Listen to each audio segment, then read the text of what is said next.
People can hear us?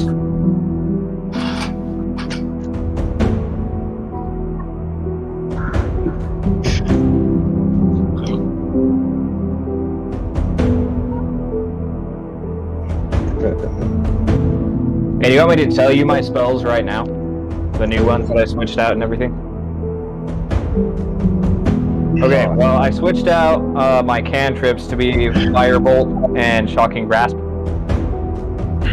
My first level spells, I got Cure Wounds, Identify, False Life, Catapult, Create or Destroy Water, Shield, and Tasha's Caustic Brew. And then in my second level, I got Heat Metal, Bark, Skin, and Web. Yes.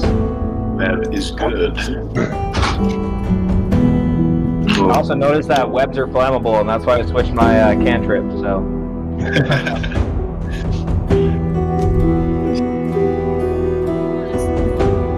There we go.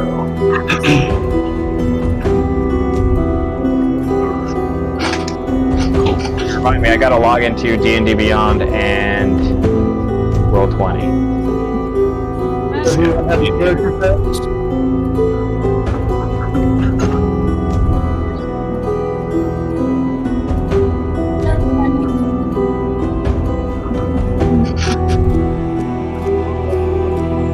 They're so cute, man. Yeah, that's adorable.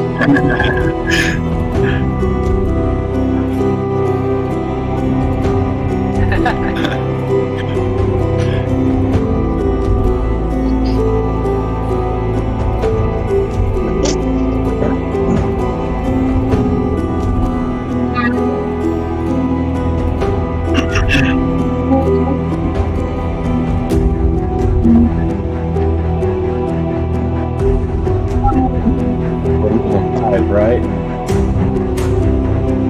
Yep. Level 5. I'm not sure I finalized leveling up. Didn't hear any responses. Does everyone have the character effects ready? Character effects.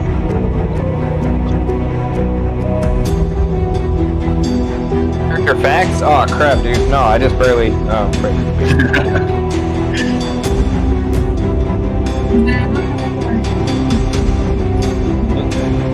I used the fact that that Portia gave me the other day. Okay. Exciting.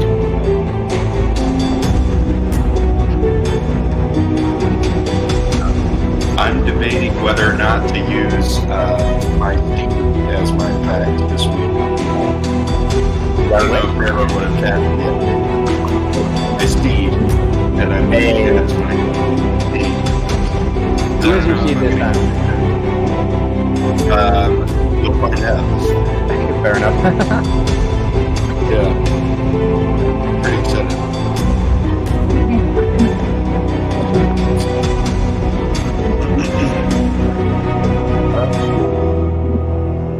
What is this map, Wyatt? We're gonna frickin' wreck it or something? I can see the map.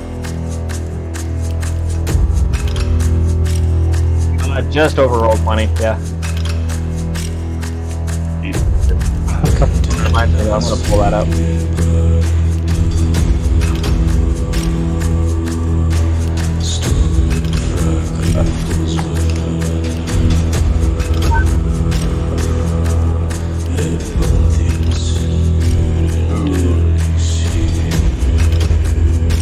Yeah, this looks fun.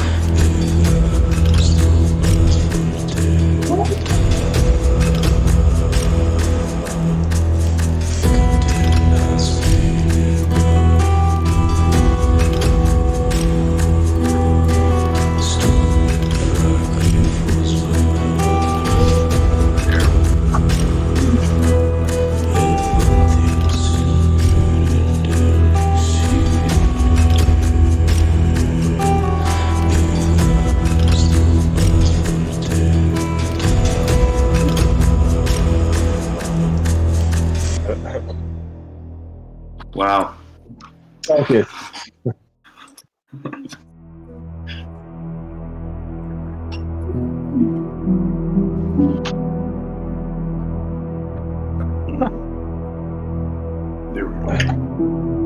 was fighting that so hard. Yeah.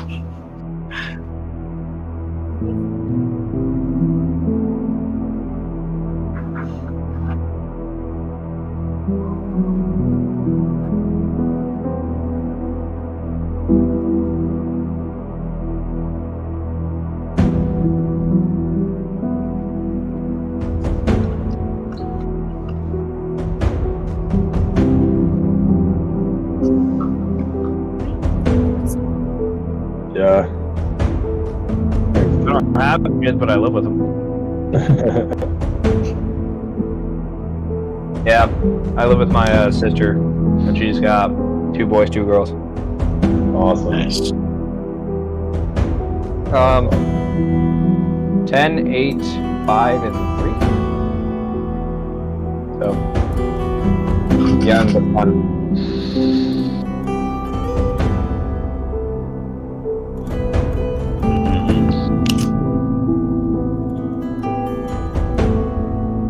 Was it Boo that said he had kids? How many kids you got? I have 3. I have a 9-year-old, a 2-year-old, and a 9-month-old.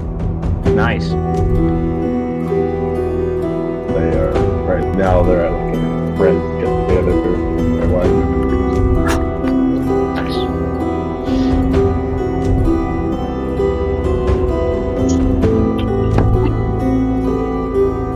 You guys do? Really? Nice. Nice. When's the due date? Fair enough. Yeah. We just found out a month ago. That's exciting. Congratulations. Yeah.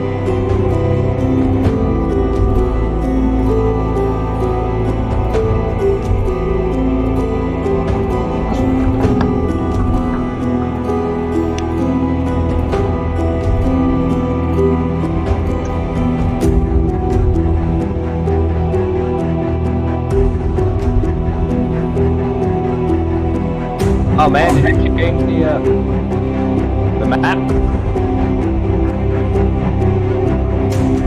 Dang it. We're in a demi-plane.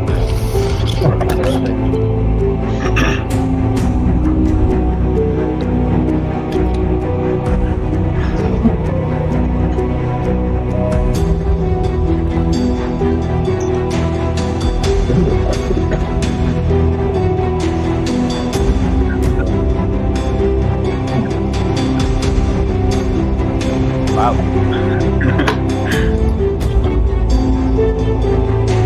Yeah. So.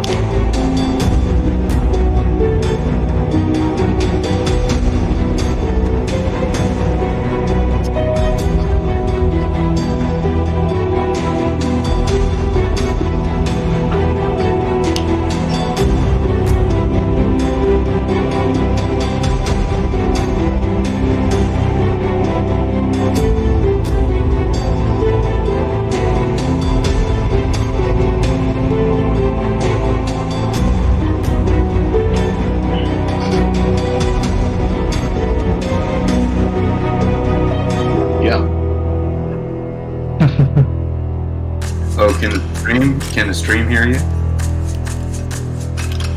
Oh, fine. No, I don't think we can hear you. I could hear us on the stream. I can hear a frick ton of music.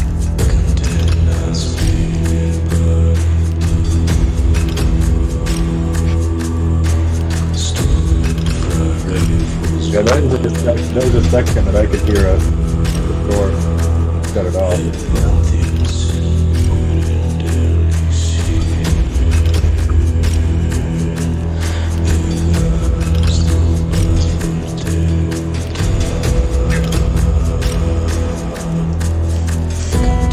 Something cool. Yep. I can pick a card. What card am I picking?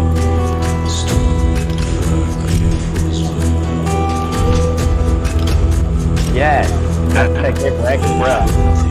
Come on now. Yeah.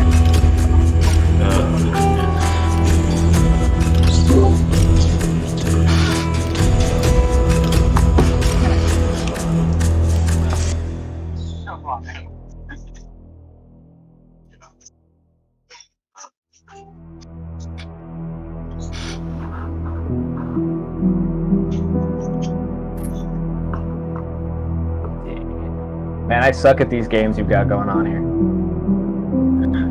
It's so bad.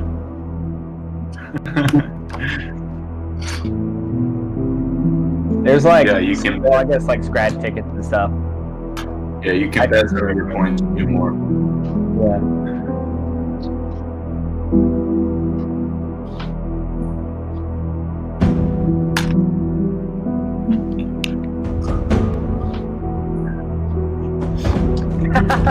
Come on, 12 doors, don't rub it in, bro. Come on, 12 doors, don't rub it in, bro. Come on, 12 doors, don't rub it in, bro. Come on, 12 doors, don't rub it in, bro.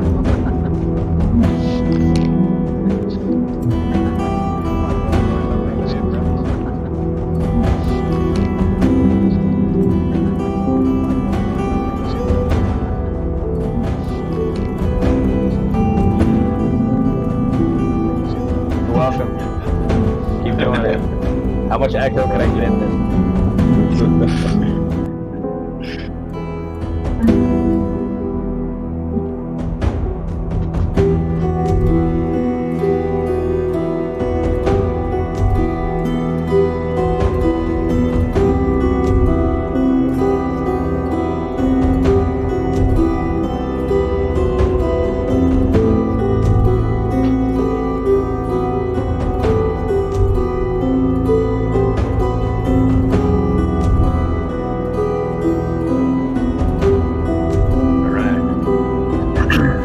Yeah, let's do it.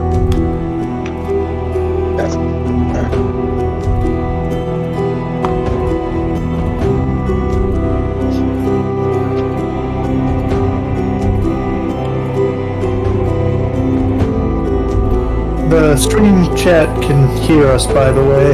Echo! Hey. Welcome to the pre-stream. It's always fun. Story.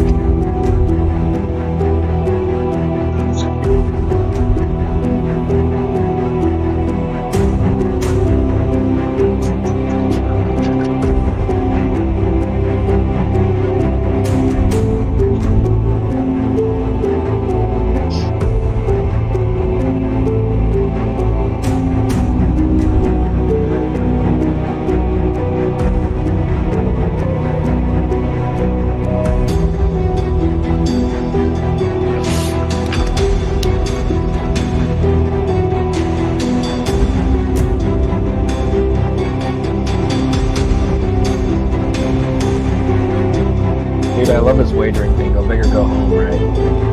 Yeah. All my points.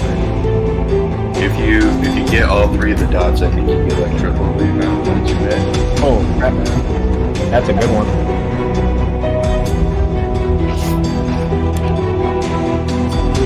Does this mean, like, I can bless myself if I get enough points? There's no one stopping you from doing that.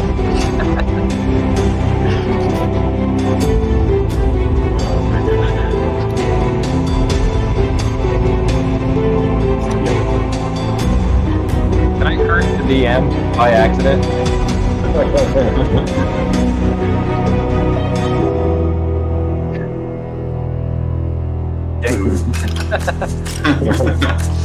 It will just affect every single NPC in the universe.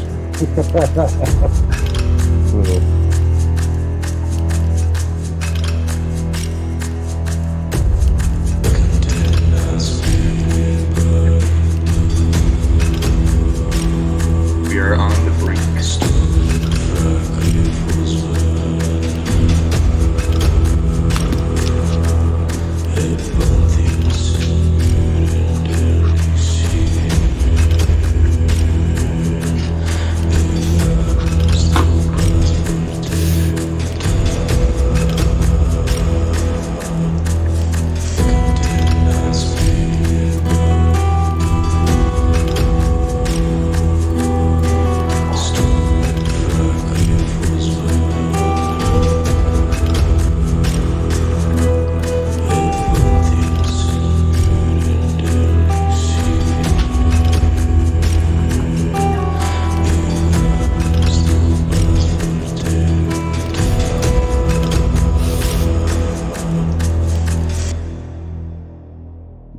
Go.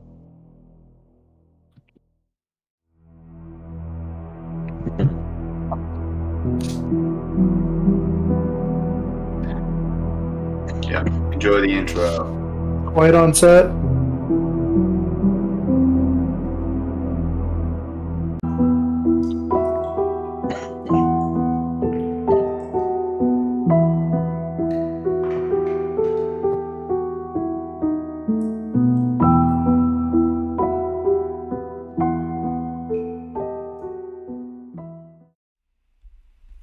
Hello everyone. First off, real quick, let us know if we have any audio issues. I feel like this is always the point where we're like either set to go or none of you can hear me for some reason. Music? We're not gonna have music yet. Oh, in just a second. Intro have music? Oh yeah, should. Did the intro have music? It should have. Anyway, thank you guys for all coming to watch us again. We're super excited to have you here. Real quick thing for this stream, we did add loyalty points. You've already heard about them because you could hear us pre-stream, but I just want to let everyone know about them once again. They're just on the overlay. You can do stuff like the smallest things are like give us a healing, I think I did healing word. You guys can cast it from stream, inspiration, curses, blessings, stuff like that. You can check it out. It's just in the overlay. If you go over the screen, if you're on a computer, sadly, because it's an overlay, I don't know how to do it on my phone. You can check there. And you can affect the players in a lot of different ways. Let's get started off right, how we always like to start with our player intros again, and just a couple of little fun facts about them that don't have to do much with the actual game, but they're really fun to know for the character lore. So, go ahead, Michael. Okay, so I'm Michael Honey, and I'm playing the Clueless Catboy Warlock 12 Thorns. And I've got one 12 Thorns fact and one Michael fact this week.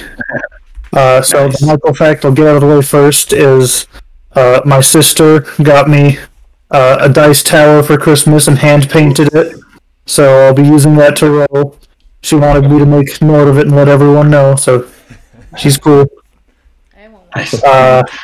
The 12 Thorns fact for this week is that 12 Thorns just really likes spiders. He thinks that they're super cute because they're fuzzy just like him, they're all leggy just like him, and they're also really small and easy to carry around in your pockets. So he just likes spiders.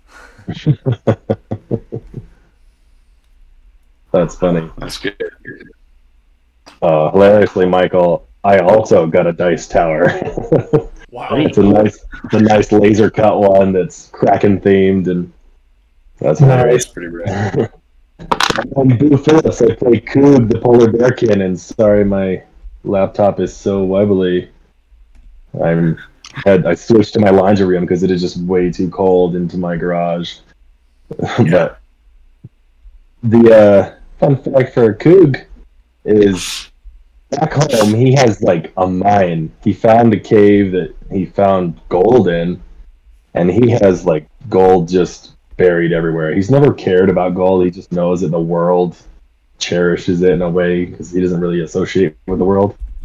But he keeps digging in this mine, and the more gold he pulls out, he just keeps burying it. So seeing all this gold that we pulled up to on the ship is like it's kind of cool to him, but he doesn't actually care because he just doesn't care about gold. He lives off the land. He survives on his own. He doesn't buy anything. He doesn't associate until, in his backstory. Since nobody, I don't know. Do they know our backstories? Wyatt? Oh my goodness, you don't. Sorry, guys. Yeah. I forgot those didn't work for us, so I couldn't upload them. That's fine. We can slowly get them into the backstory. It'll be another new hook that people will like. Yeah. Wait, I didn't know my backstory. I left my home because there's something enchanted happening to the forest in my area, but at home I've got tons of gold just buried. That's no big deal. Really good to know, especially for this coming session. Boo, thanks. Yeah, that's good. Nice. All right, my name is Benjamin Amundsen, and I play Braylor the Wall, Goliath Paladin. And my Braylor fact today is growing up, Braylor, he was obviously disconnected from his clan, but he tried and to find as many ways as he could to reconnect with them. So he would go around the ancestral land, and he actually found some of the herd animals that his clan would take care of. Then he brought them back to the Ranger Corps and took care of them for a lot of his life growing up. And that was one of his big hobbies, was goat herding and that sort of thing. So, That's pretty legit. Nice. That. Okay. Yep. All right, I think it's my turn. Hi, I'm Alec Jordan.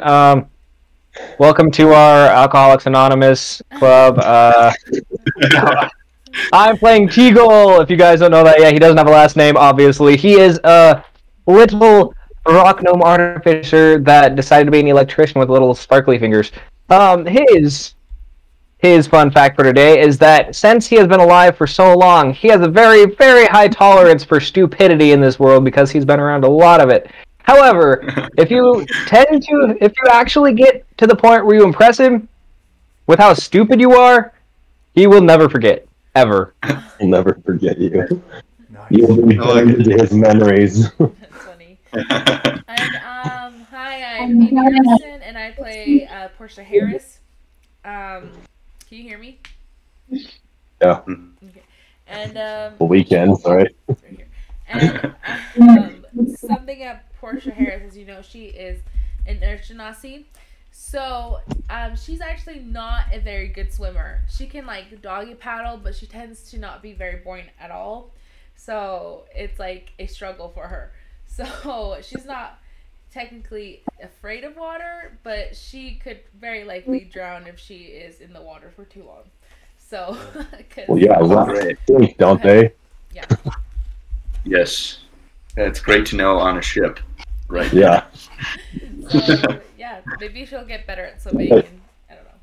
Polar bears are really good swimmers, so Oh, yeah. I'll jump in for you. It's funny because, Yeah. like, the one time I fell in the water, it was either Braylor or you that saved Portia Jumped in. and jumped in and got her, and so I didn't have to do anything but in the cave. So, but yeah. Okay. I was just worried about you like dissolving or something in the water because you're Earth Genasi. I don't know if you're made of mud or rock or who knows. Her skin Yeah, fading just away. starts 'cause she's in eroding the away. water. Erosion. That's how you get wrinkles in water. Yeah. Okay. Real quick recap. We're gonna do a quick recap of the entire thing, real quick, just in case we have some new viewers for us. Really fast. Our party all started out in a city named Palebank Village. For those of you who know the Wildmount book, we started with their Frozen Sick campaign starter. So they're investigating a strange illness that's been going around causing people to freeze. Long story short, they went to a cabin, fought some bandits, got some wolves as pets, went to a cave, fought a frog, attacked a bandit lady, found out that they have to Heads sail up, to... the frog was huge, not like this big. Yeah, the frog It was was pretty big. gigantic. Found out they had to sail 10 days across the ocean to get to Islecross, where there should be a possible solution to everything that's going on, and have started their way. Last episode, why can't I remember what happened? That's weird. Last We fought a episode, giant they fought, tentacle. Leech Leviathan, a homebrew monster that almost killed the party. They had a tough time. Teagle went down twice, I think. Yeah, I feel so bad. And Portia I was gonna almost die. one-shot him with a cannon. But I did it! Didn't. I Yes. did it! My entire side was blown off. Yeah, Fine. almost, Yeah, I still almost feel horrible. Maybe not Portia, but I do. but they made it out alive. Yeah. With a new level. So we're starting this session at level 5 now. For everyone who's been tracking their levels, I don't think I've ever actually said the level until this episode. So last time, at the end of the episode, we started the new day, with the party sailing into a craggy little area of ocean. There's sandbars, there's rocks. I have a map, and I will pull it up. so everyone can see at some point. But basically, Maybe. really craggy, really difficult area, and they saw a ship that had been wrecked for a while. It's frozen. There's icicles hanging down from it. Everything's coated in ice, and it definitely been there for quite some time. Why can't I find my map? And in the wreckage, they did see some small hinting at treasures. There were some shining gold and silver pieces at the bottom of the ocean next to the boat, some up on the land where the boat had crashed. And here's your map so that you can all see it now. Here we go. Ooh, yeah. Boom. What day is this on the ocean as well? You remember? That's a good question. This Yeah. is day 6. I think I wrote it down. I think it's day It was 7. supposed to be 5, but I'm changing things up so that we can get to idle process a bit quicker because you guys keep rolling encounters. So I'm either gonna have to stop letting you roll for them and just skip days, or make it harder for you guys to find encounters because every day so far we've had something. So we're gonna say that it's day Fun. 6 now when you guys pull up on this wreckage. First thing I need you all to do right when you see it is make a quick wisdom saving throw. Coog, you get advantage on this. I get advantage. No, just Coog. Oh, yeah. It's not magic, is it? It is not magic. I got 20. Unnatural. Would this by chance be an ability as being charmed or attempt to sway my decisions? Yes. Yes. All right. I can finally use that Yep. that feat that you gave me at the very beginning. I get advantage. There we go. D&D Beyond isn't showing that little dice in the bottom corner for me. It isn't on your character for your campaign, but it is on all my other characters for other campaigns and other games. Strange. Oh, that's really weird. This is plus. I don't know why it would be doing that. Is anyone else having that problem? By chance? No, I can see I'm mine. not good at technology. Let me see. Well, I can't do it on the website, but I can do it on my phone. I did it. I just had to refresh the page. Oh, okay. Nice. There we go. I got a 14 on my roll. Advantage. Yeah, so was I. I got a Who rolled 10. above a 12? I did. Braylo did. What is this saving throw for? Wisdom saving. throw. Wisdom. Just a general Oh, one for now. You get advantage. I got a 12. For no reason, of course. Yeah, no obvious reason. Just your general wisdom saving throw. General wisdom saving. So I guess who rolled under a 12? No one. Teagle. What if I rolled the nat 1? Hopefully that's not terrible. Oh, Not right now. Maybe if someone curses you, I have a couple things for nat 1 there. So. Okay, we good right then. now, I don't do too much with the nat 1s. So, all of you, first Teagle, you maybe actually wouldn't even be there because I know that you like staying in the captain's quarters. Would you be on the deck of the ship? No. Okay. So I guess you're. I'm still in the crow's nest. Yeah, I'm like the end of the last part. I think I went back to my room to go fix something Okay. with a cog that I found. Oh yeah, the cog in your pocket. Anyway, who is on the deck of the ship? Who sees the crashed ship with the gold? Braylo would definitely be on the I top of think the ship Portia would be or on the deck. outside. Okay. Mm-hmm. I would be up there training my wolves. Okay. So you guys on the deck. Still in the crow's nest, so he sees it. Yeah, definitely. With your guys' saves, you definitely got over the point of it. So you guys are looking out at this ship. You see the treasures. You see gold. You see different some. ship? No, the ship that's crashed over there. You can see on the map. Should the map be showing for the chat or for the stream? We see The the, map should shipwreck. be. Is it not? No, it's not showing on the stream yet. Sorry, guys. There we go. There we go. That should be there now. Anyway, you guys see the map here. That ship up in the corner. You guys on the deck, you see the ship. You see it iced over, so you think it's been there for a long time. So it's a little bit strange that there is still gold and fine looking Just items. piled all over there. That there's like some magic items in there, just looking at it, because there's some items that look way better. Since you all passed the wisdom save, as you're looking at it a little bit closer, studying it, you do see, even though there are some iced over bones and corpses that you would assume have been there for a long time, you see some fresher bones, some fresher corpses that haven't yet been iced over yet. Some of them may be a little bit frozen, but not like solid and buried in snow. So you could assume they are probably a bit more recent, maybe from looters, maybe from a rescue party, who knows, but definitely more recent than the shipwreck itself. Can I approach Captain Cole? Yeah. Can I make a perception roll to see if I see like any small boats or other ships anywhere around us? Yeah, roll a perception check.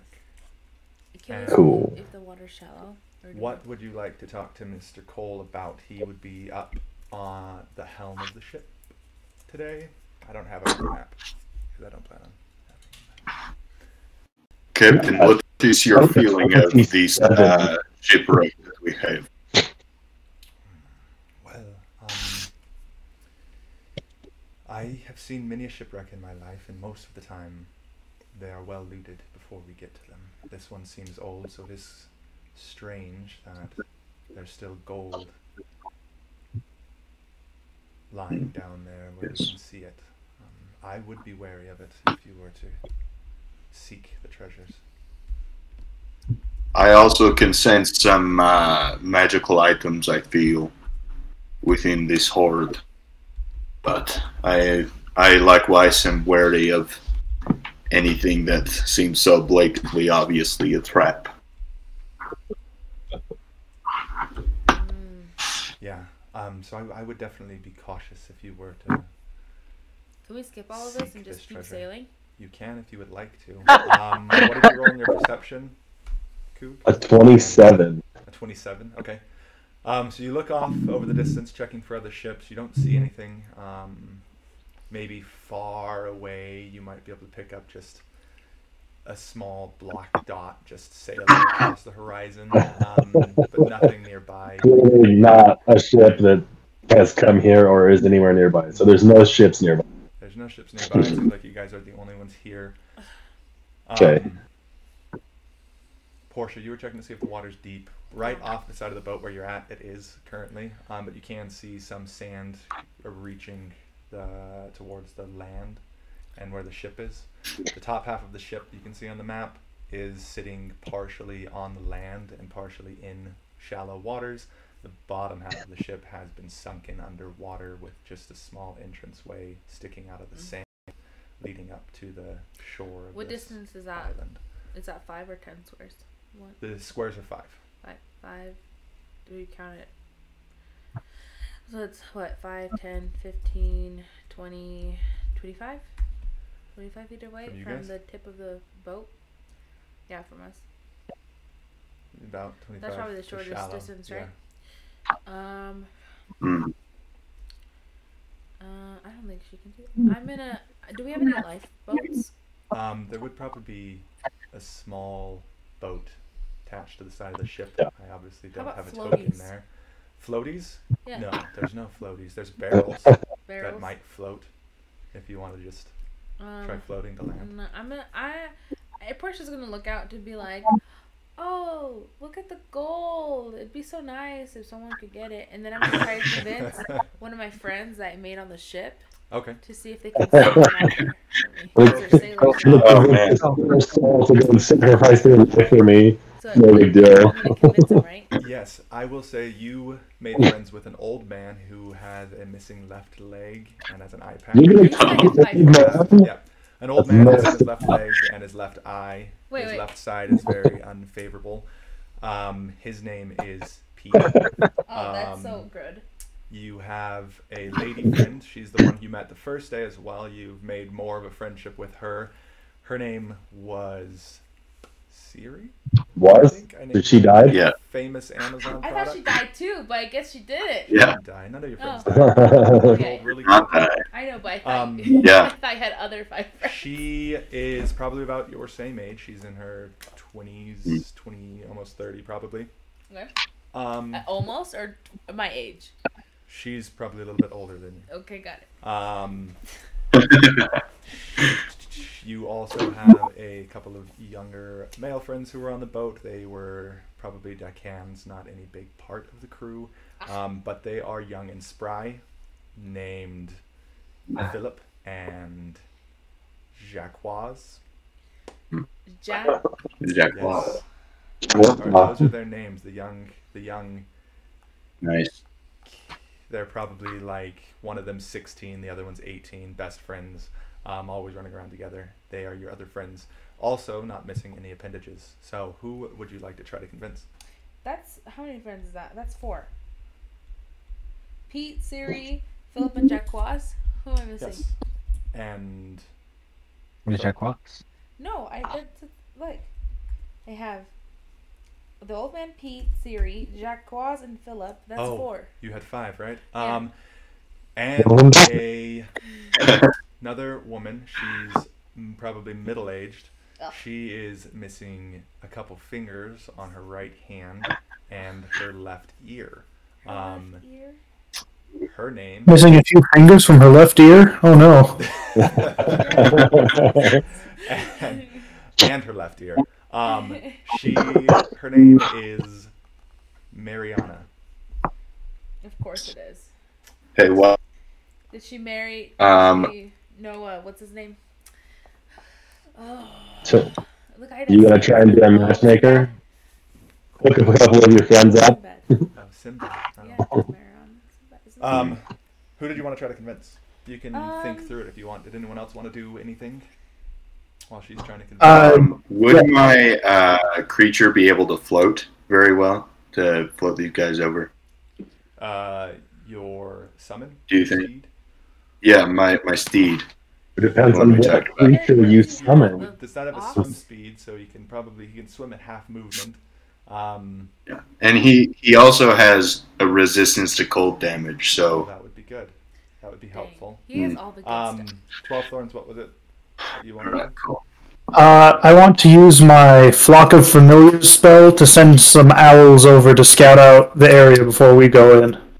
Yeah. That's Look fine. these spells up. I said I was going to, then I didn't. What does Flock of Familiars do?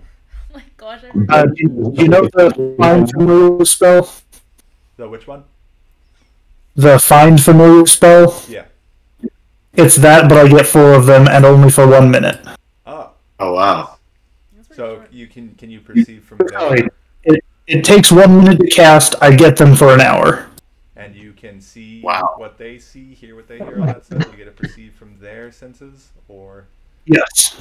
fun. Okay, so you start casting that. You guys, 12 Thorns is standing, staring at the treasure, just like doing some ritual on the deck of the ship. Poor Kubi's making his way over to the captain. Yeah, I'm And I'm- gonna ask Mariana. Mariana? The one missing the fingers. The one missing the fingers and the left ear. Yeah, because, like, you didn't say how much, so I'm Swimmer. gonna say she's missing just, like, the top part of her Sounds finger. good to me. I forgot to turn the music on. And so she can still swim really good. Like, Wyatt, you're missing the tip of Yeah. your finger. You can still swim. So, Oh, that's Uncalled called for. but it's true. for. Dude, that's laugh. And so, last year, it's fine. I'm sure we're good enough friends. I'm sure she taught me some kind of language that we can just communicate or whatever. So I'm gonna be like, hey, Mariana, look over there. It's so sparkly. You know what? I'm not a really good swimmer. Do you want to just swim over there and see if you can get some gold? It seems to be really cool. Or some gems. Because if I see the rocks, I'm gonna want some. Okay. That'd be like roll totally a, rad if you did that. Persuasion check. Pretty pleased with the cherry on top. I'm Only if using you my want good to, die for also. her. Is it bad? Wait, and what? Let's see if she Persuasion? wants to. What is the... She definitely, she's feeling indifferent currently, so you might be able to persuade her fairly easily. Okay, hold on. So, She's feeling persuasion. indifferent. Alright. Oh my gosh, I got a natural 20. So Oh, okay. Oh yeah, there you go. Did you guys see? Hey, did you good. guys see All over it. Nice. Okay, yeah. So you say that, and you see that she's been staring at this gold as well. She's like, Of course, she's a pirate. yeah, we should definitely get over there and get it. And I don't know, it looks pretty cold. You were trying to convince her to swim over there? Oh, or the boat. Just get over there somehow. I mean, yeah, she'll start heading over to the boat, but she'll call for anyone else who wants to go to shore as well. But she's definitely getting ready to lower the boat. You've definitely convinced her to go. Sweet. I'm gonna stay on the boat and watch from afar because it's really close. Okay. Eagle, you're still in the captain's quarters? The boat has Yep, stopped. still kinda chilling. because everyone was talking. They laid anchor, and it is currently just floating there. Oh, I also get. Would I notice this? Really quick. So, It's fine. I'll talk later. how enthralled are you by your tinkering? Usually he can zone out straight into his tinkering and like not notice it until he gets a cannonball on his side. Well, let me for me, and I'll put DC according to your possible zoning out. I got a 17. Okay, yeah. So you would notice it then. You would notice that the boat did stop. Maybe some of your cogs and gears, maybe like a little ball that goes on one of the contraptions started rolling a little bit. So you stop. And, yeah. You noticed. Well then I think he would probably join everybody else outside at this point. Hmm. Is anyone wanting to go with Mariana? She has asked for anyone who wants to go to shore because she's about to take the boat. Just patient. Wait for about 10 minutes. I am doing something real quick. And Braylor will sit and kind of like be in a meditative pose for 10 minutes while casting a spell. So So, if Teagle sees this and he rolled a 1 for his wisdom savings throw technically when he first gets out, right? Oh, yeah, you're right. Oh wait. So, you still have those levels Do I of look at this? You would technically, some of you have be exhausted, but I forgot about it, so if you guys want to forget about it too, be my guest. I'm sorry for bringing it up. Chat wants to turn the music down a little bit. I Yeah. think Apparently, Wyatt's a little quiet. The music went quiet, or she wants it to go I quiet? just turned it down. Hopefully Oh. that's better. So yeah, Teagle, you go out and all you see on the island, you see treasure. It catches your eye. There's gold, there's jewels just gleaming under the water in the boat, and a lot of really old skeletons. You don't really notice anything beyond that. Mm. And then there's a lady on the side of the boat who's offering to ferry people across the water to the little island where the boat is at. You see Braylor sitting in a meditative stance doing something, and 12 Thorns is now probably finishing up his summoning of some flocks of birds. Flocks of owls? What's a flock So I of get owls? 4 entire owls. 4 whole Oh my owls. Owls can Good. be pretty big, so they could probably carry like Teagle or something. I would say. And you're just sending the owls across to the island to scout it out? Yep. Okay. And owls get advantage on any checks that require hearing or sight, any perception checks. Okay. So roll your perceptions, and we'll see what they spot. Okay. First one got a dirty 20. Okay. I mean, you can roll with advantage if you want to, but I don't know if it'll do too much beyond a dirty 20. Yeah, let's see if anyone can get a nat 20. yeah. Yes, I did get one nat 20. Oh, Hey, nice. Yay! Yeah, not for me. Yeah. At the beginning of the stream, I did a roll in the chat, and my first ever roll was a nat 1, so that's probably why this is happening tonight. Well, we're using. Yeah, smart. So your owls fly out. They circle the island. They dive a little bit lower. Some of them go inside of the boat to search around a bit. Let's see. What would they spot with a natural 20? There is plenty of gold. Does it specify exactly what senses you can perceive from them? Is it just sight and hearing, or would it be like smell and feeling and stuff like that? Let me see. Okay, so I can communicate with it telepathically, Okay. and I can see through its eyes and hear what it hears. Okay. Then yeah, just the sight and the hearing. They're animals. So If you wanted to ask it any questions while it was flying, you can. But basically, what you see, there are skeletons lying around, some fresh. None of them like super fresh, but frosted over. And then there are a couple of corpses. As one of the owls approaches a corpse, it moves ever so slightly. And your owl hops away and starts flying back around to its other friends. As it circles the rest of the island, you don't see much more. Guys, those zombies or skeletons or something. Something's moving over there. I don't That think. is definitely not a good sign. is Braylor praying because he sees the skeletons? Or No, he's not. He's not praying. He's meditating, casting a spell. oh Yeah. well, I'm just making sure you're all right. Yeah, he's fine. Hey guys, do you think there's survivors over there? I think I should go with this lady. I mean, that's a lot of gold. We help the jewels, so I will accompany you in time. Give me a few more minutes. It's been about 5 or 6 minutes, so you still got I a need little to Okay. see how- Oh. Hey, why? Yeah. On Roll20, I can't control my my character and move him on the boat. I can control the wolf. Oh, yeah. But I can't control my character. Yeah, I can't move Braylor's token either. Keep saying what you guys want to do. I'll go fix that. I'm gonna walk I'm gonna hop over on with this fairy lady.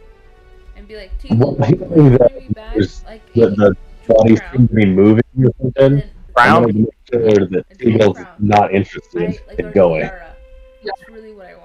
But I'm gonna say it like super quietly because it's a little bit embarrassing. Okay, nobody else heard this except for me. Yeah. Yeah. Okay. Got it. I need to somehow make a grappling hook. I don't know how to. Boo can control Coog. Yeah, I got it. We're good. Yeah, I see that. So I've moved over to TL, and I'm just gonna kind of like keep him off of that boat because he seems a little bit too antsy. Yeah. Are you keeping me off that boat? Is that what I Yeah. said? I'm definitely keeping you off of that boat that's going over there. But I mean, it's gold, my friend. Why would you not want gold? Come on now. Well, 12 thorns.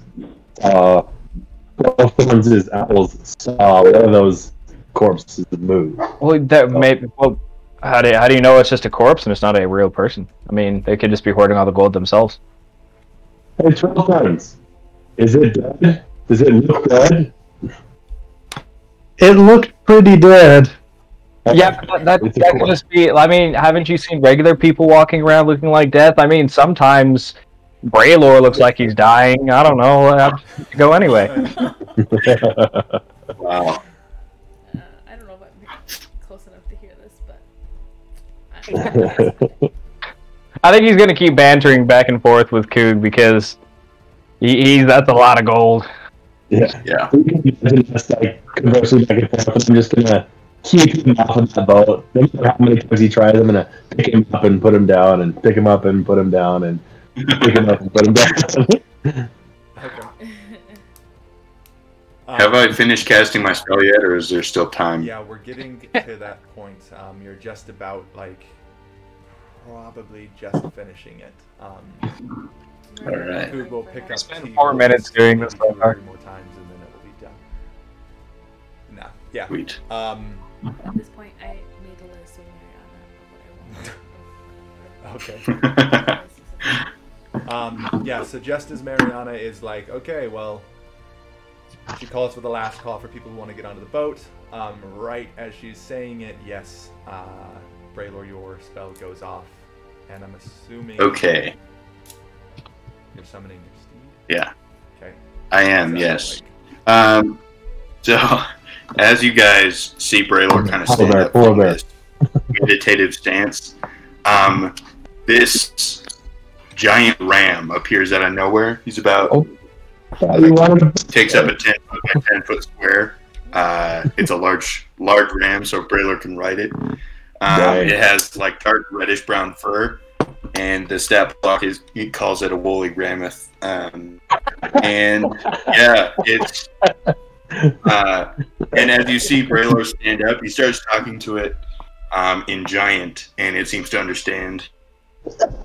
Yeah, and it is huge. But yeah, it's just he just summoned a giant ram that's just standing there now. So yeah, it's fun. I can ferry people over too if you want. Hey, can I go with him, Coog? Let's go with him. If everyone agrees to go, let's go with Braylor. Yes. Teagle's gonna run over and try and climb up this giant ram, but I don't know if that's possible. It's a large sized creature, so He's like a horse. Yeah. Yeah. I So- told that if it was going to be carrying more than one of you across, you guys would have to like hang on it, so you would be partially Yeah. submerged in the water. With just one person, especially if it's just Teagle, it could probably swim across with only your feet maybe getting into the water a little bit. I was still hoping the owls would carry Teagle. I'm in the water. There is I'm fine with that. Across on a boat. Mhm. Um, Yeah, Braylor I'm is fine really- being in the water. There's spaces in that boat. okay. Is there tons of space in that boat, or have a bunch of people decided to There's go? probably space for maybe 4 or 5 people comfortable. You could probably crowd 8 people into it uncomfortably, with the possibility of it tipping over. Okay, I'm gonna have my wolves go on the boat, and I will stay with the ram, but I will wade the water and just swim because I'm fine with that. Yes. This is not very good. This is what I imagine. Okay.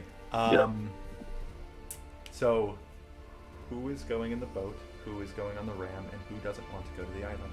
I'm gonna stay on the boat. Got On it. the big boat. Ram. How about with the ram? Ram. Got it. Mm-hmm. I really don't like what I saw on that island, but if everyone else is doing it, I mean, 12 Thorns is pretty impressionable. I'm gonna get on the boat. Goes into peer pressure very easily. I'm gonna tell them that if anything goes wrong, to send all 4, or I'm gonna say send 3 owls. Can you cast that again? Maybe. I have them for the next hour, so they're just circling right now. Okay, well if anything happens within the next hour, send them back, just 3 of them, and then know something happened. Okay. Then I can try So- to leave them or not. Are you 12 Thorns boarding the boat or the ram? Because we have The two boat. people on the ram now. Oh wait, Coog, you're swimming, right? Yeah, I'll just swim next to the ram. That's fine. Okay. Yeah. I mean, it's not like crazy deep where we're at, and I'm resistant to cold, so Yes. Okay. Um, I need to make a grappling fishing hook or something.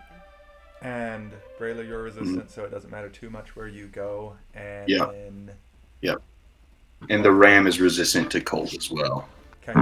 It's got a So nice mountain born. the 4 of you and Mariana, no one else really wanted to go with you guys, make your way over towards the island. Portia remaining back on the boat in safety, having made a list of items for Mariana that she wants, and also mentioning to Teagle in secret some extra items for him to pick up. Again, please.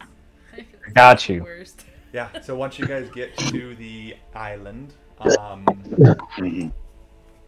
It's really shallow in that little blue area that I have. Basically, your feet will be wet, but not much more than that.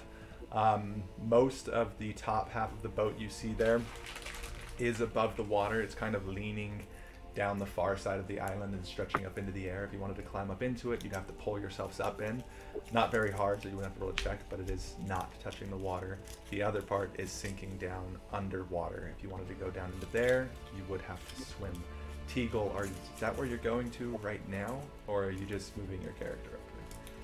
Where's the biggest pile of gold that I saw? So the gold that you could see from the boat was just kind of scattered around in the water. You could just see kind of shining through. It wasn't huge piles that you saw.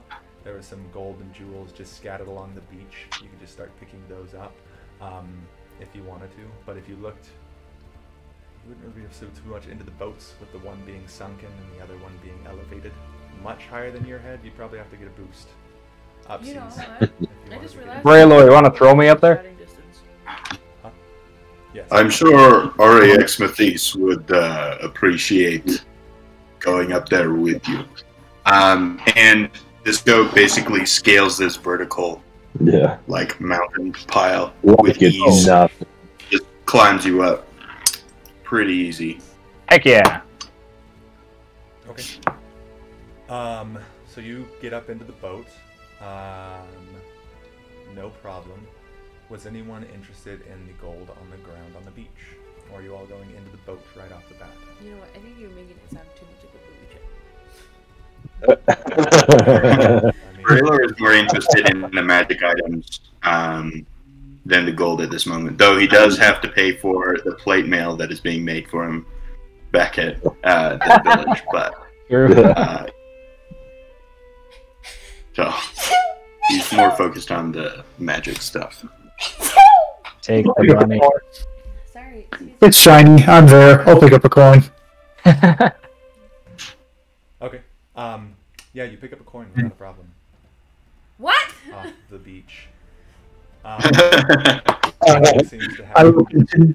it's just To go then. Teagle. Who else went in the boat again? Sorry. Teagle, Braylor. No, Teagle went with the. I thought. Ram. And Yeah. Teagle went with The the ram's Holy name ram. is REX with these. Just Mariana and 12th Art. yeah. Mariana. Mm-hmm. Yeah. Mariana, she would Mariana. be just kneeling on the beach. She's scooping up as many loose coins as she can.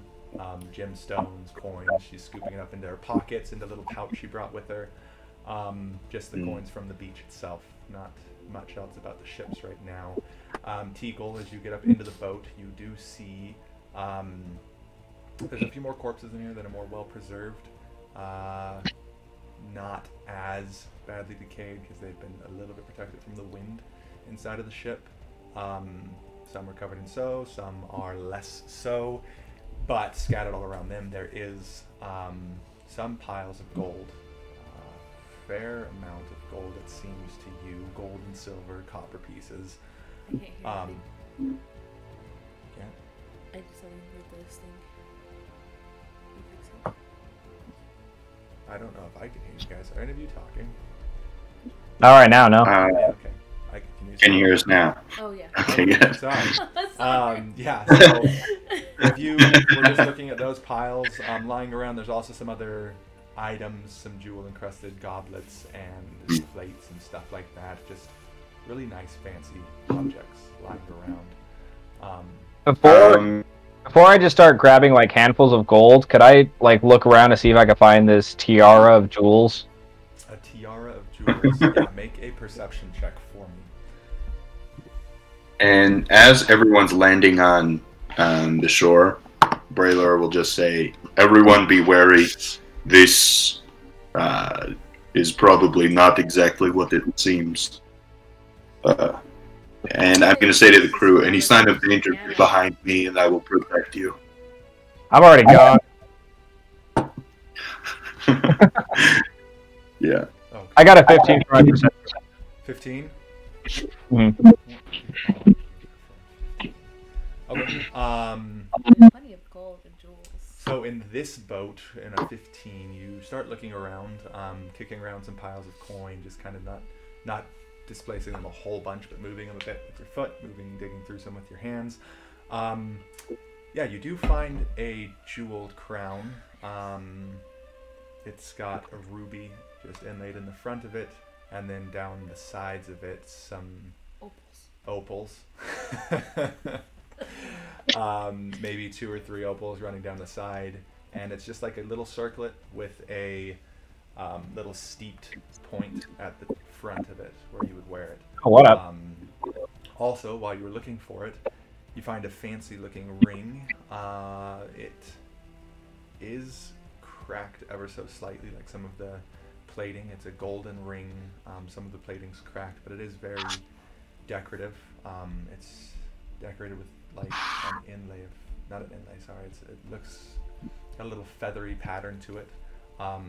Very, very finely carved into it. Just little feathering everywhere. And it does have a small crack on one side of it. It sounds like that the doesn't ring. go quite all the way through it, but it is fairly Yeah. nice. I'll take it. I'll take both of them. Though you find some nice cups and maybe a really fancy. I forgot the word for the guitars that are old. Mandolin. Lutes Yeah. or mandolin. Yeah. Guitars that are old. Grab that to give to Coog later. Yeah. Something nice and fancy. Can I use my divine sense to see if there's any celestial fiend or undead within 60 feet? Yes, you can. All right, I'll just do that. And roll initiative. So you can. And are you standing on the shore still? Or are you in the boat? No, he would go into like this precipice of the boat Okay, there. that everyone else is doing. Mhm. While you're looking around to the gold, everyone's kind of searching around. You look up and you do with your senses back towards the back of the boat. You see 2 undead creatures. You see a lot of dead bodies lying around, but 2 of them do stand out to you. Those 2 are kind of shifting, looking like they're about to start getting up. Seeing the people in the boat there, but they haven't quite gotten to their feet yet. So, with your divine senses, you guys have. Okay. Can I cast Compelled Duel at the 2nd level to cast it at both of them? Yes. So that they both would be compelled to fight me. You most definitely. Yeah. Do I get a wisdom Sweet. save? Yeah, let me look on that real quick. Compelled Duel. Yeah, it's a Wisdom 14 save. Wait, let me see. I actually need to mention. Wait, I don't know if I actually can upcast Compelled Duel. Let me double check that. You guys went into the wrong boat. Real quick, let me retroactively inform you of the other creatures that were in there with you as well. You actually see 3 creatures towards the back of the boat that were wanting to start moving, and then 1 just off to the side. Now, where Coog is and Teagle, now they are quite surrounded. Teagle, you're actually standing right next to one of these corpses that has started moving. Don't know if you've noticed it. Right, so on the upper level and down the lower level. Coog, are you up here? Here. Yeah, Coog is right next to you because he knows you're a little bit too excited about this. Okay, fair And and he's very protective. Hey. Well, then, can I show you the mandolin before we get fighting? Look what I found. Look at this thing. I got this for you. That's awesome. Coog wants to inspect it before like this starts happening as well. And what kind of quality is it? Do you want me to do an inspection or an investigation or What kind of a what was it? or anything?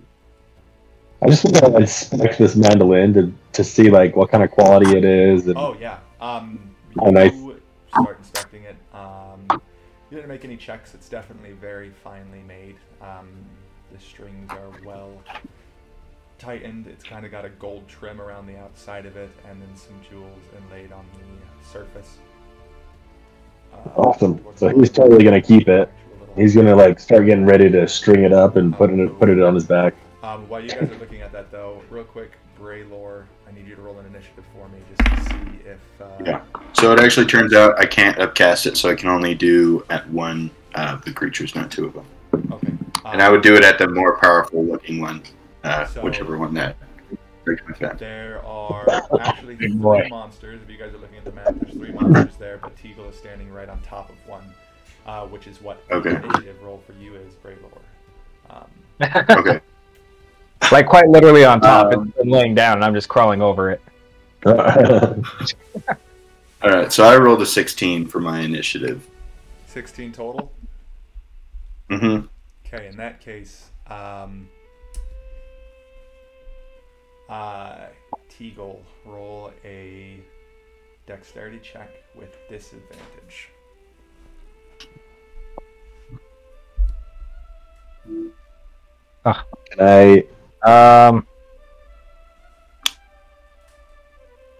Can I help him? I got a If 9. I'm like, right next to him.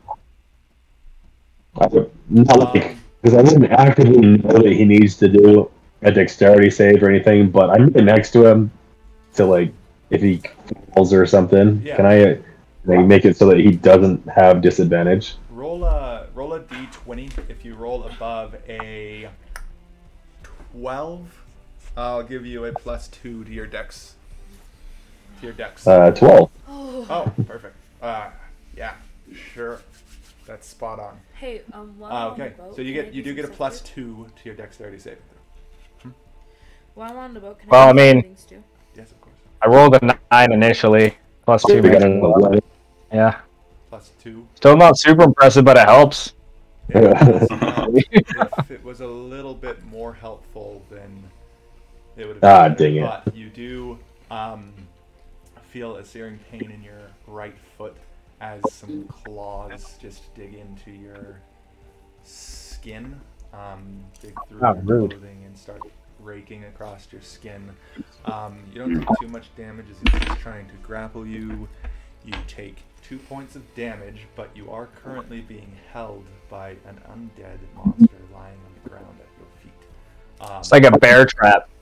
And Yeah. you were doing a held duel on the stronger looking guy who's standing like closer to the entrance of the ship, right? Yeah. Whoever I felt like would be the most like Menacing. challenge or menacing, presence from my divine sense. Okay, that would definitely be that one. Do they get a wisdom save? Yeah, it's a 14 DC Wisdom save. That is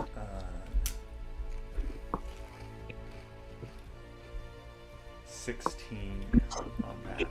Yeah, No, good. I'm Okay. not back yet. You reach out into this thing's mind.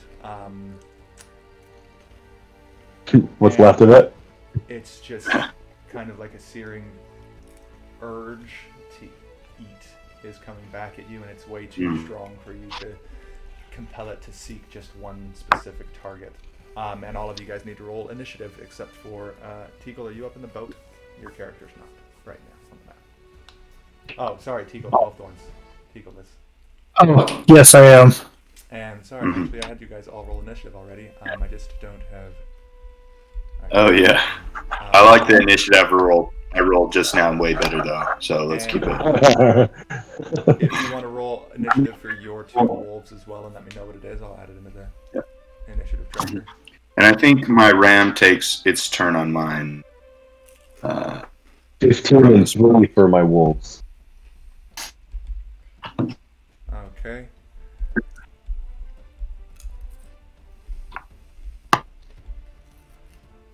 I'm gonna yell. And Are you 15 for guys me. okay? Okay. No one heard me.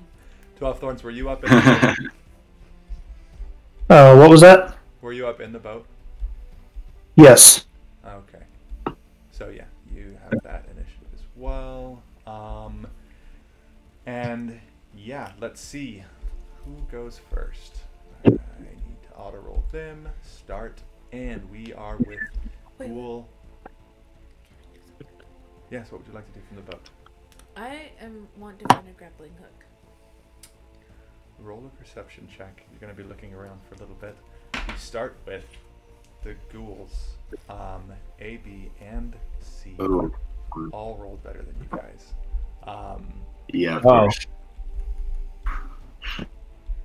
I got a 19. That's not. So, this ghoul, who is right here next to you, Coog, it's going to make one quick attack at you. You see these things just shambling up to their feet, and as it's trying to get up, it swings its clawed hand out towards you with a 6 to hit. 6? 6, yep. It's a miss. Okay. And then the one back here next to you, Teagle, you actually have two next to you, one that's grappling you. It's just going to try to get a better hold on you as it stands up. If you can just roll a... Actually, no, let's see. It got a 12 to... No, 14 to hit on you, Teagle. Which is a miss. By the way, for the stream, are we supposed to be seeing the aquatic groove? Yeah. Or whatever it's called? No! I can see it. Why is that pulled up? Because you Ignore the man behind the curtain.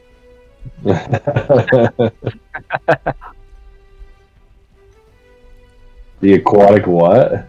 Ghoul. Cool, that's it. Yeah, I haven't seen any of that, so. It's going crazy now. Let's try this again. If I do this...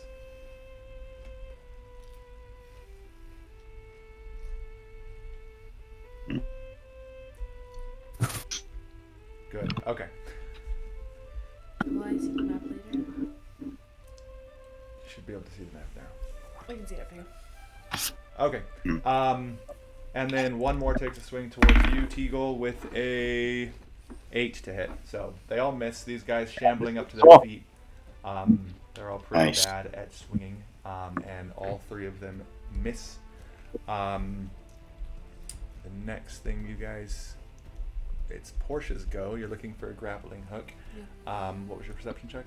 19. Okay, you find a hook. You find some rope. You can definitely try to fashion it into a grappling hook, but no one has a specific grappling hook there. And then we move on to Teagle, who is currently grappled Wow, grappling claw. by one of the ghouls sitting on the ground, That retracts with a... successfully climbing up your body to get to his feet currently. A little creepy. Not a very good poll, I'm gonna say. Yeah. Pretty much want I want to get the frick out of this thing. Stop touching me. I don't appreciate that. Stop touching me. Okay. Don't touch me there. That's my no-no square. My square's not very big.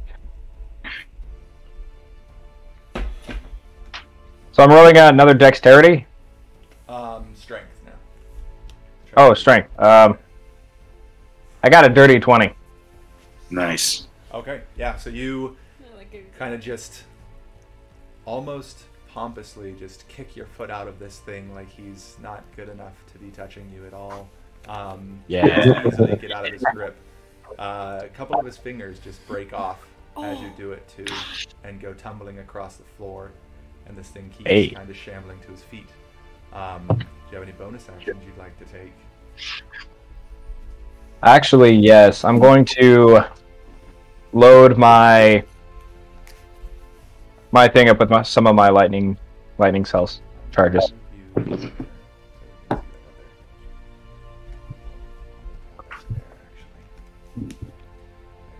Okay, how many are you going to pump into it? How many can you pump into it now?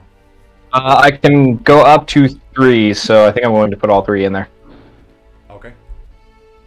Then yeah, you get that thing charged up, and your mace is starting to glow with static energy. And we move on to Trimmel's turn. He gets an actual move now, an actual turn because of his level. Nice. See how well these go. Yeah. What would you like to do on his turn, Coog? So Thrall is going to attack, and he gets advantage because he is within 5 feet of an ally.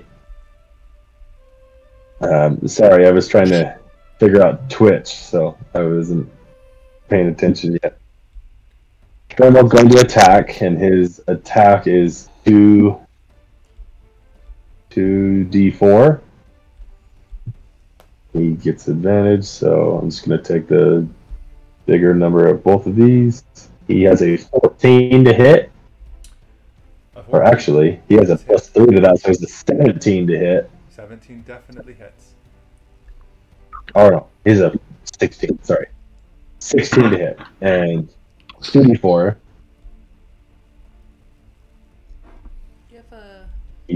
He deals 6 damage to the one right in front of him. Okay.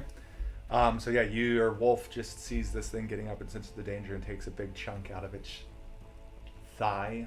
The meat just tearing off of the bone easily, as your wolf just takes a huge chunk. I just feel like these guys are Yeah. gonna die And because they're dead. Coog, you are up now. Can they see that on the street? Pig doesn't like he doesn't like this at all, and he especially doesn't like, he's protective, so he doesn't like his wolves being in combat yet because he's not used to it. Yeah. He's like, his quickest reaction is his longsword. He's gonna have it. He's gonna do a rabbit, which is 1d10 plus 3 damage, and he is going to hit the same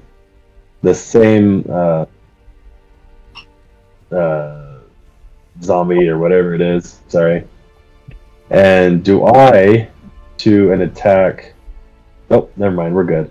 My attack is an 18 to hit, and I do 4 damage. To the one that your wolf just attacked as well, or the one off to the other side?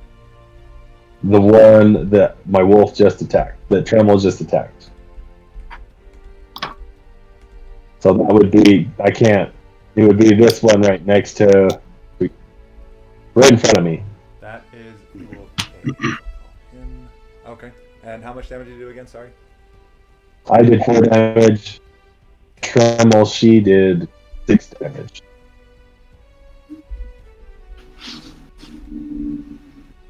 Okay. So yeah, you definitely do a number on this guy as well, following up right after your wolf. Do you have any bonus actions you would like to take? Not yet, no. Okay. Then we move on to this guy behind you guys who is yet to make a move yet. Here, Mr. Gast. He is going to start sauntering back towards, well, actually, standing right next to you as well, and has you guys surrounded. He's going to take a swing at you, Coog, with a... The one behind me? Yeah, the guy behind you. This is he looks different than the other ones. The other ones are very much dead and decaying. This guy, he looks a bit more tied together, so to say. Yeah. But his eyes are just hollow and black. When you look at them, he swings with a 13 to hit. That is a hit. Okay. So this guy swings at you.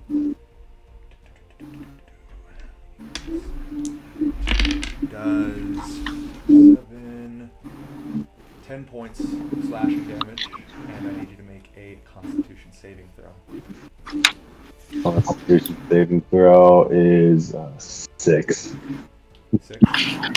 Okay, so this thing's claws rake across your chest, leaving nasty, deep wounds in your fur.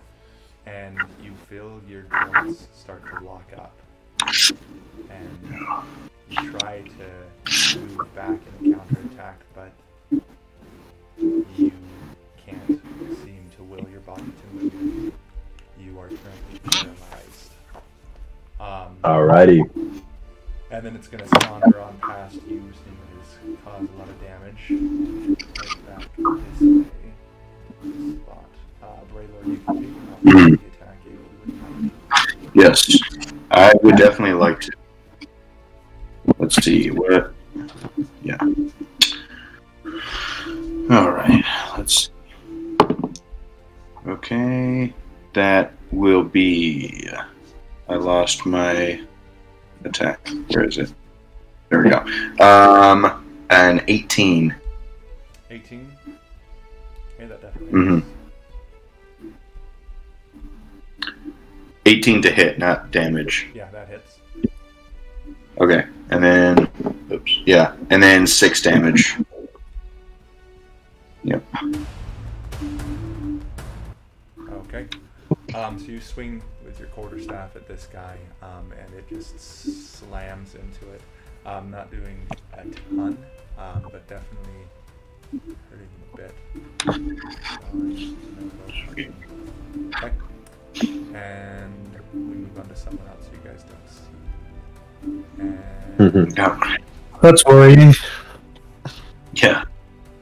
and 12 thorns, you are up. Okay, let's see.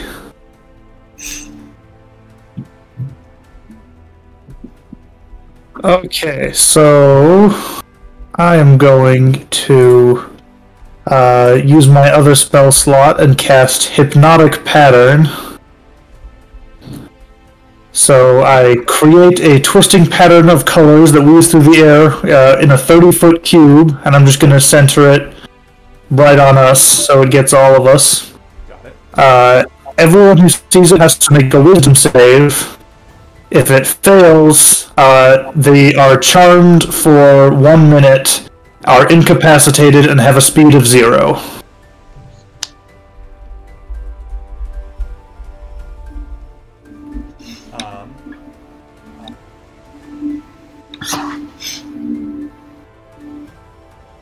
All of us have to make that roll too. Yes. And this is magic's, correct? Yes. Alright, I will roll. Got a Is it a 17. wisdom What do we saving throw you said? Let's see. What was that? Is it a wisdom saving throw? Yes. Okay. Yeah, I got an 18. Okay. So that's what I'm casting. Okay, the spell save is...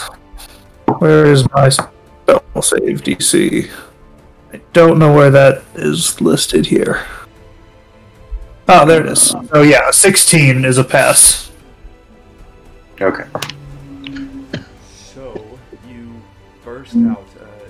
Hypnotizing pattern comes out of your eyes. Some kind of darker color, blacks and blues, dark purples, maybe some really deep greens. It doesn't have an effect on these guys. You see Oh, great. and notice it in the slightest. But Well, that's very worrying. for those of you who rolled under 16 in the party, what happens? If anyone rolled under 16, you're just charmed. I don't. Doesn't affect They are charmed, incapacitated, and have a speed of 0. you. Who rolled under 16? I didn't roll. Just a second. A 5. Ouch. Oh, Okay, is it a Constitution saving Wisdom save. wisdom save? No, it wasn't much better. It was only 7. But Okay, I really thought that would work. Like, normally zombie-ish things don't have very good wisdom and do have eyes.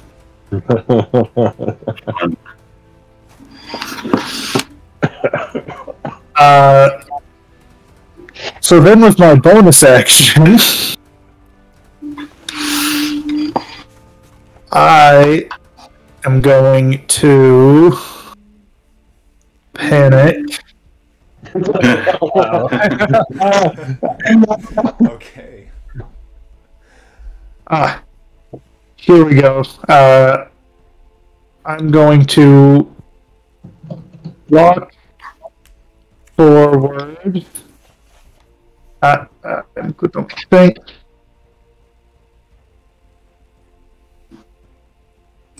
And use my Hexblade's Curse on the guy directly in front of me. Okay, got it. Hexblade Curse on Ghoul B. Okay. After your turn, Braylord, you are up. What would you like to do? All right, sweet. Can I have my ram do his turn first before I do anything? Can he attack? All right. Did the ram make a save? Let me double check if he can attack. It just says your steed serves you as a mount both in combat and out, and you have an instinctive bond, which with it that allows you to fight as a seamless unit. Yeah, I don't know. Okay, you probably can't attack unless like I'm mounted on it, right? Something like. Okay, but that's fine.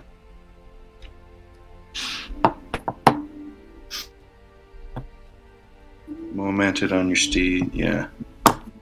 Yeah, no, that's fine. Okay.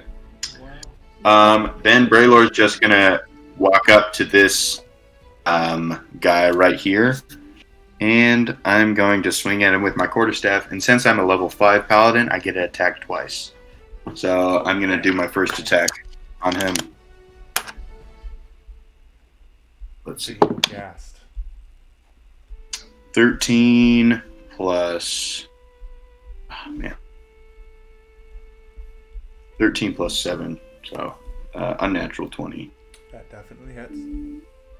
And is he undead? He is undead. Sweet. So I'm going to expel a first level spell slot to use Divine Smite with this attack.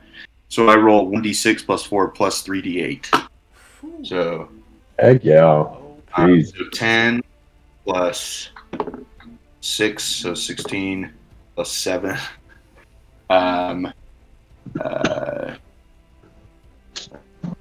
23. 20. Yeah, I can't do math. What? So 29 damage to this guy for my first attack. Man, I'm weak.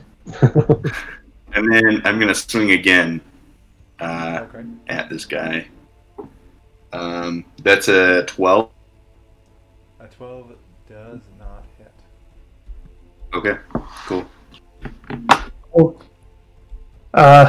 It isn't my turn, but it's something I'm doing. I'm just dropping concentration on this thing, so anyone who failed the save is no longer affected by it. Okay, nice. Yeah. Sweet.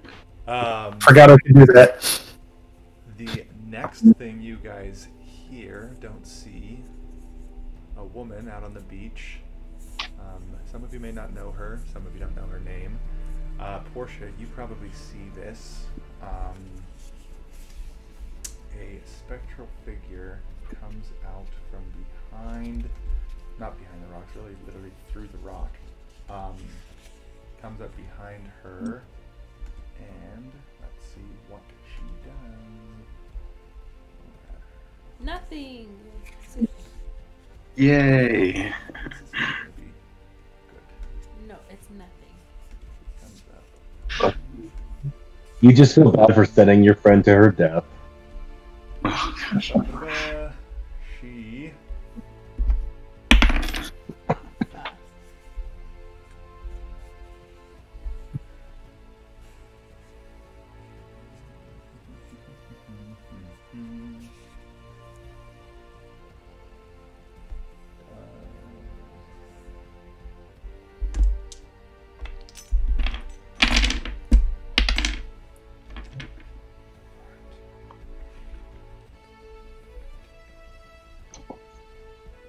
you guys see the ship and Amy, you watch the spectral figure. She comes up behind the lady. She's currently digging out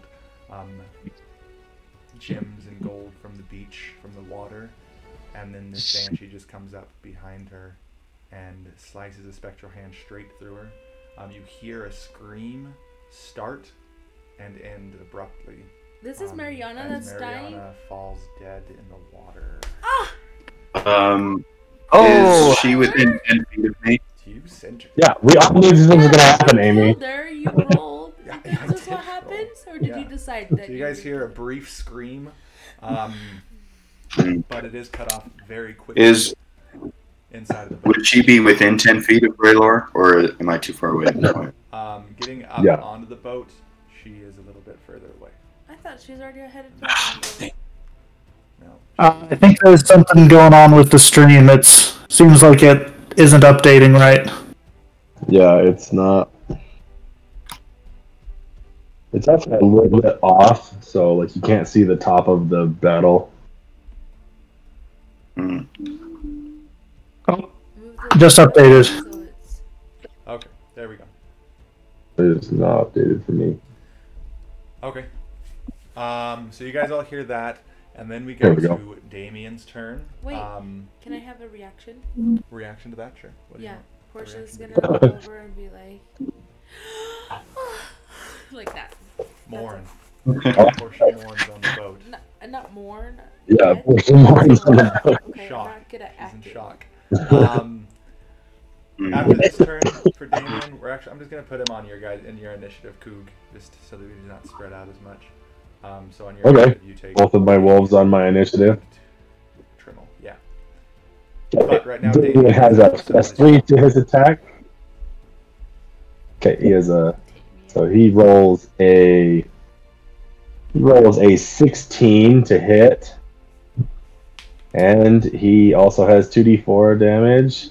He is going to do. He does 3 damage, and he is going to attack the bigger ghoul that's off to my left. That's right in front of Braylor. Okay, yeah, that is the ghast. The ghast? Okay. I The just- ghast may have ghouls. Okay, so yeah, your wolf bites into this one, not as effective as the other one. Leaves a large scratch wound down its leg, though, as well, as he tries to tear at it. Right. It hit. Sorry. Yeah, it did hit. Yes. I was thinking it has advantage, but it doesn't matter. It hit. Sorry. Yeah, that's okay. Wait, Do we have music? what did you roll? I can't believe I just let you hit that for free. You know what? Actually, I let you hit it for free because I wasn't paying attention to your roll. I apologize. You get a free shot, even if it wasn't that great. But, Let me roll again, and we'll see. That was oh my gosh. A 20? So we're doing crits. Yeah. It's yeah, actually a crits. 23, but that's a natural 20. Oh my So- goodness. Yeah, I saw that it popped up right ahead. Okay. Yeah, so you do 8 plus, what would your roll? 3? 11 Yeah. damage. 11 damage to the ghast. Yep. So this actually, he takes a larger chunk than you thought. I don't know how to put it up. Puppies. Oh no. That's okay. We'll see. You can put it up on the computer. So yeah, he takes a fair bit off of this gas leg. He's also going to use his relentless attack, and he's going to attack once more. Yep. And he does take 1 level of exhaustion for this, and he gets 2 additional attacks right now. So he's going to do that. And he's going to attack this same gas 2 more times. He hits a 17 plus 3, so a natural 20 to hit, and does Okay. and does 4 damage. He then attacks again, and he has a 23 to hit, and does 4 damage. Okay. Yeah, so he just pummels this thing, bites and scratches just coming across the ghast. Chunks of flesh are ripping away, some fingers have been torn off, toes, maybe half of his foot even. It's not looking super great, but definitely still ready to fight. As we move up to the top of the initiative again with the ghouls, they mount a second attack. The top guy above you, Teagle, he's going to swing at you once again with a, let's see if they can actually hit this time. 16, 17, 18 to hit.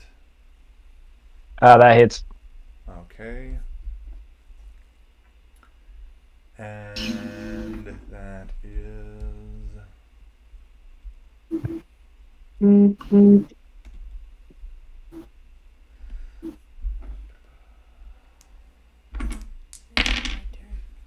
Very soon. No, who am I after? I mean. Oh. 5 damage to you. And then this other one's going to swing at your wolf, Tremel, who just took a nasty chunk out of his leg. But he rolls a 5 to hit. Assuming that misses. The third guy is going to take a swing at 12 thorns with a 11 to hit. Won't do it. Okay, so these ghouls mount another attack, only being able to land on Teagle himself, so they've not been doing too much this round. You are dang. now, Portia. Okay, so Portia saw what happened to Mariana, sees whatever monsters are over there because she saw that. She is going back to the cannon. Range. But she's just gonna prepare it, so because she's gonna yell over and be like, "Everybody, grab as many gold and run and go to the boat and come back." Pretty much all of that stuff. Nice. And you guys are obviously shouting. Now, if so we're can hear it.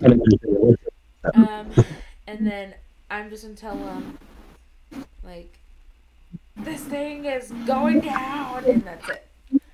And so, yeah, that's my turn. I don't want to kill anyone this time. Okay. But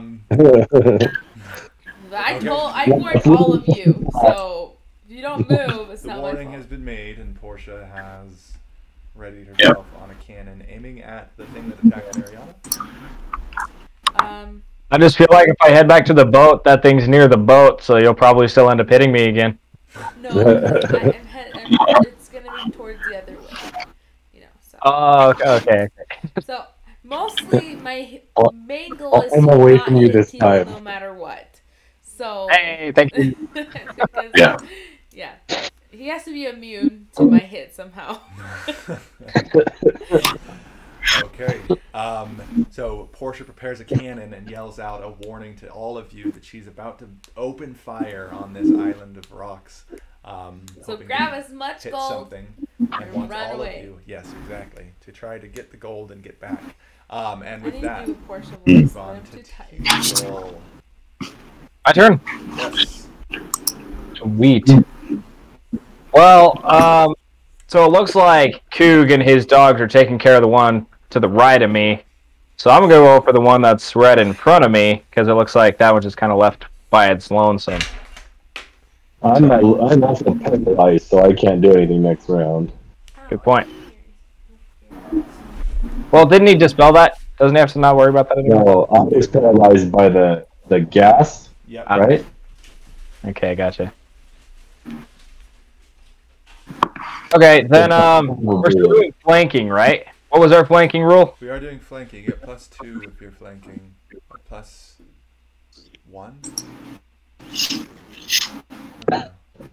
For now, it's a +2 to your attack if you're flanking. Nice. So if I move right here, can I get I'll get the flanking on the guy that's right in front of Coog? Oh yeah. Yes, but you will get attack of opportunities taken against you. He didn't leave. Oh, Oh. he didn't leave either of them. Freak, you're right. Yeah. Yeah. He didn't leave either.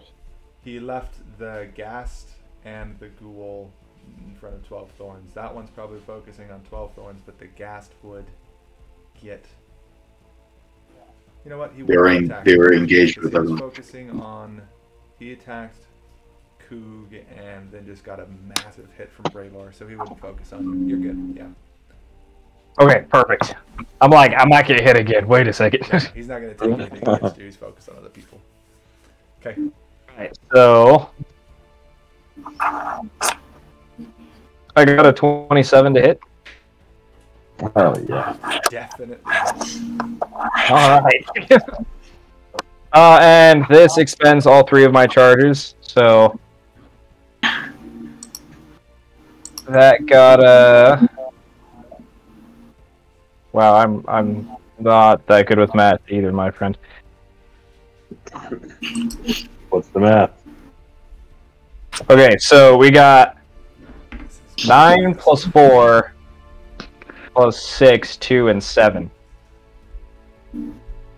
13, 20, 26, That's 28. 29? 28? 13, 4, 9, Probably 6, 28. and 7.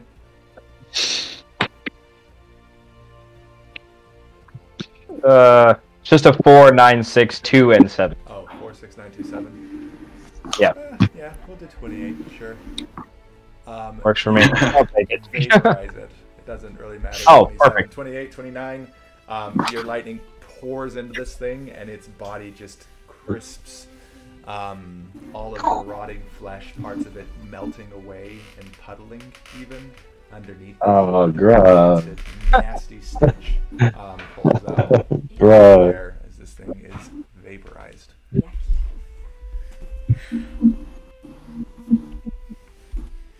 I'm cold. Are you Nice. cold? Why? Can you turn on our heater? For my bonus action, I'm going to just load up my thing again with 2 charges this time instead of 3. Okay. Sounds good. And after that, Coog, it is you and your wolves. I'm paralyzed, so I don't get to do anything, correct? You get to make a Constitution saving throw at the end of your turn. Alright, cool. Tremel, Wait. yes, Go Tremel away. is going to attack the one that's right in front of it again. That is a plus 2 to the attack. Tremel? Yeah, that's a 12 to my attack. That's dead. I was just trying to get rid Oh, of that's the one that just died? Okay. Yeah, that's the one that just died. Then Tremel, she's gonna focus on that one that she turned to. And a 12 to hit. That definitely hits. 21. And a 7 damage. Okay. And Damien is gonna continue attacking the ghast. Gets a 8 to hit. That does not hit. Is that a miss? Alright, cool. So nothing happens then, and that's the end of my turn. I will do my Constitution save, right? Yep. I rolled a unnatural 20. Hey! Nice. Yeah, that definitely. So you gain control of your extremities once again. You are able to begin fighting on your next turn. The ghast now takes another swing, this time towards Braylor, who just did a massive amount of damage to him with a 8 to hit. Doesn't hit, I assume. That will definitely not hit Braylor.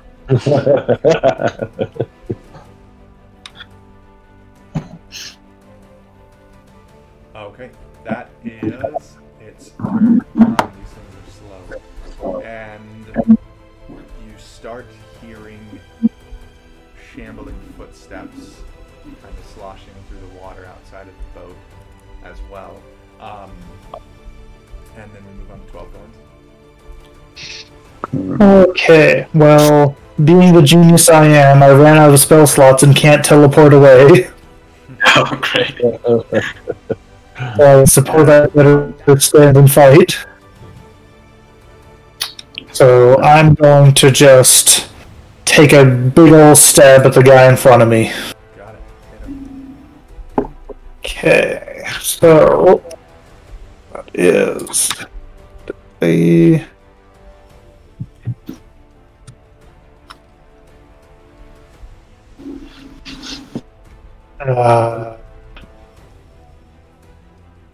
that is a 13.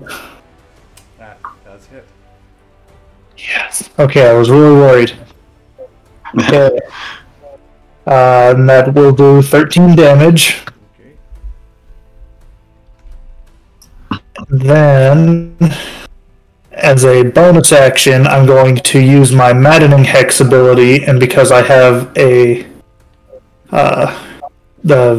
curse on him right now, I will deal 5 psychic damage to him and the guy next to him, straight up. No saves, nothing. Nice. Yeah, this nice. one that you just struck with your sword, he is looking very bad. You hacked off part of an arm. His jaw has been completely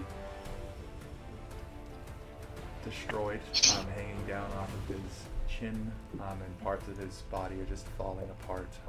He is not very fun. Gast, on the other hand, he is still holding up a bit. Okay, and that'll be all for me. Okay. Braylor. All right. Yeah, I'm just gonna take 2 swings at this Gast again. My first one is a 15 to hit on the Gast. 15. I can't remember, it was either 14.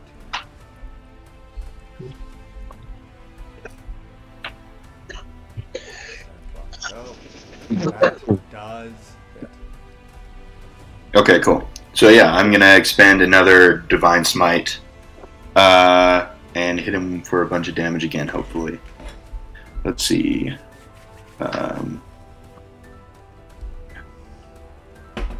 Sorry. There we go. Okay. So first I will deal 8 plus Oh, dang it. 3, 11 plus Oh, no. so 13, 17 damage on that one. Nice. And then I'm going to swing at him again with my second attack, Okay. which probably won't hit because that's lower than my last one, 5 plus 6. What was it? Yeah. It'll be a 12. That does not hit. So yeah, Yeah. you take one massive That's fine. wrist thing. Yeah. It's shambling more And- than shambling Gast generally would now after Yeah. massive blow. And then I also get the bonus action Shield Master Shove that I forgot to do last turn. So yeah, it contested strength. Bro. I got a 23 on that one. He got a 10. You demolished him. So yeah, Nice. you slam him, knock him backwards into where Teagle was falling down, just off to the side of Trimmel, now prone, lying on the ground. And we move on to the unseen figure outside that I mentioned was a Banshee already, so you guys don't already know that. Anyway, that Banshee, you guys see now, approaching out of the bottom of the ship, a spectral head starts pulling through the top of it, and halfway through, description of her, she's like a woman. She's wearing a very ornate mask that's also spectral. Her clothing is torn to rags and shreds, though. You can't really see her face behind the mask. Anyway, she comes up right out of the bottom of the boat. Her legs still probably halfway in the bottom of the boat and swings at you, Braylor, with a All right. 21 to hit. A 21? Yes. Alright, I'm going to use my reaction to cast shield on myself, so I will not hit. Okay, sounds like a plan. So she swings out towards you,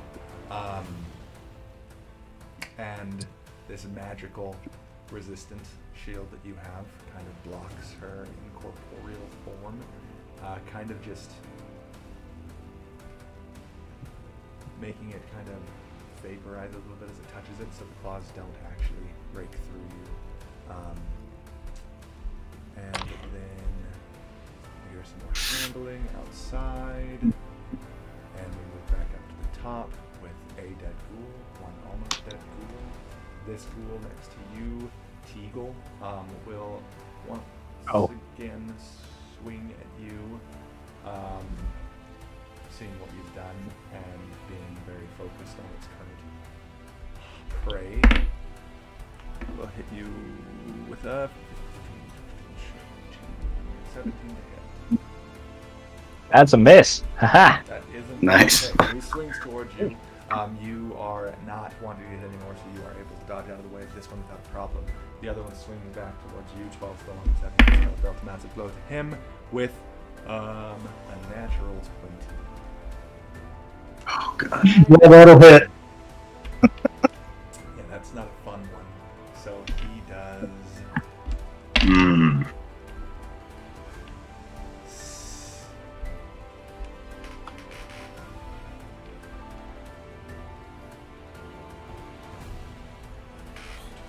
points of damage to you. As in his last breaths, he is trying to do something to these people who invaded their ship. And these claws just rake straight through your chest, deep, deep wounds that start to flow with blood. Very. Ow. 20 points to you. And Ghoul C is dead. Now Ghoul A is dead. Ghoul C just attacked. We move on. Yeah. Portia, still in the boat. You have your cannon ready and aim. Does Portia see these, like, shambling things outside? She can now, actually. You see, outside there are 4 undead creatures walking towards the other side of the boat. You can see those. But that's what you see. What do you want to do on your turn, Lillian? If I hit the boat, I'm gonna hit them. If you hit the boat, it's a possibility. It would cause them to make dexterity saving throws, and then probably the boat is not very well put together. Well, I'm worried because I yelled and no one came running. So I'm going to just like be a little bit concerned and yell out and be like, please run now, please just run. And then, because she doesn't know what's going on, guys, okay, so she's just worried. And she's going to use something called Rejuvenating Aura. They would have to be close to you, and Oh, dang it's it. during a short rest. It says that it's just my arms. Yeah, during a short rest. Okay, well. You might be able to fire at the ones that are, like, outside of the boat, maybe, Yeah. Oh yeah, the Yeah. four ones have. without Well, hitting it. so she would make this decision, but yeah, she doesn't have to hit us. Oh, I yeah. don't want to hit you guys. That's my whole thing, and I can't tell. I don't have my glasses. Is that I can see the 3 bad guys, but is the one above it on No, the bottom? these are the bad guys. That's not 12 All floors. 4 of these are bad guys. Okay. Okay. Well, her eyesight's obviously bad because it's like only 20 feet away. Yeah. That would be where the cannon was aimed, because you had it aimed towards the Banshee. Right. So technically, you can try to fire at them. But where's the boat? The boat is up here where all of them are. Okay, so I'm gonna just shoot, and then I'm still gonna yell. Can I still prepare another aim this turn? You can move the cannon if you want to. I'm not going to control cannons, but in my head I have an idea. So, you can basically aim in this area, and I'll have you roll to see if you can hit one of them when you fire, and you can move to different areas of like 4 groups. Spots of 4. Oh, got it. That's how you can aim. So if you want to fire there, you can have a chance of hitting these two because there's two targets. Roll a. I'll shoot to those two. Basically. Serious. Fairly high with just one target. Oh wait, I can think.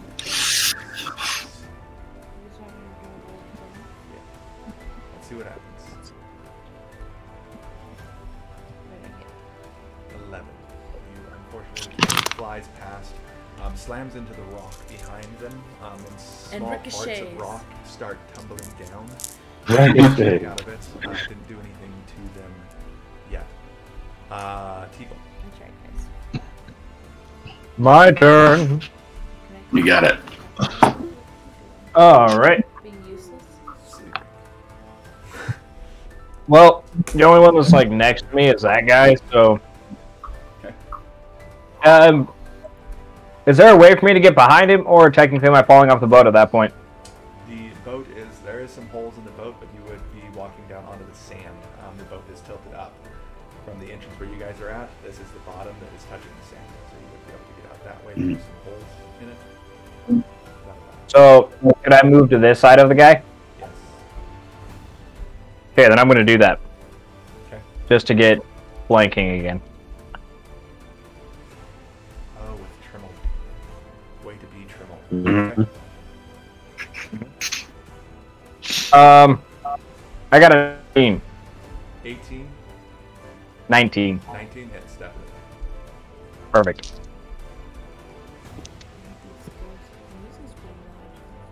Music left. I don't know. Is it? I hit him for 13. 13. Mhm. Your charges are.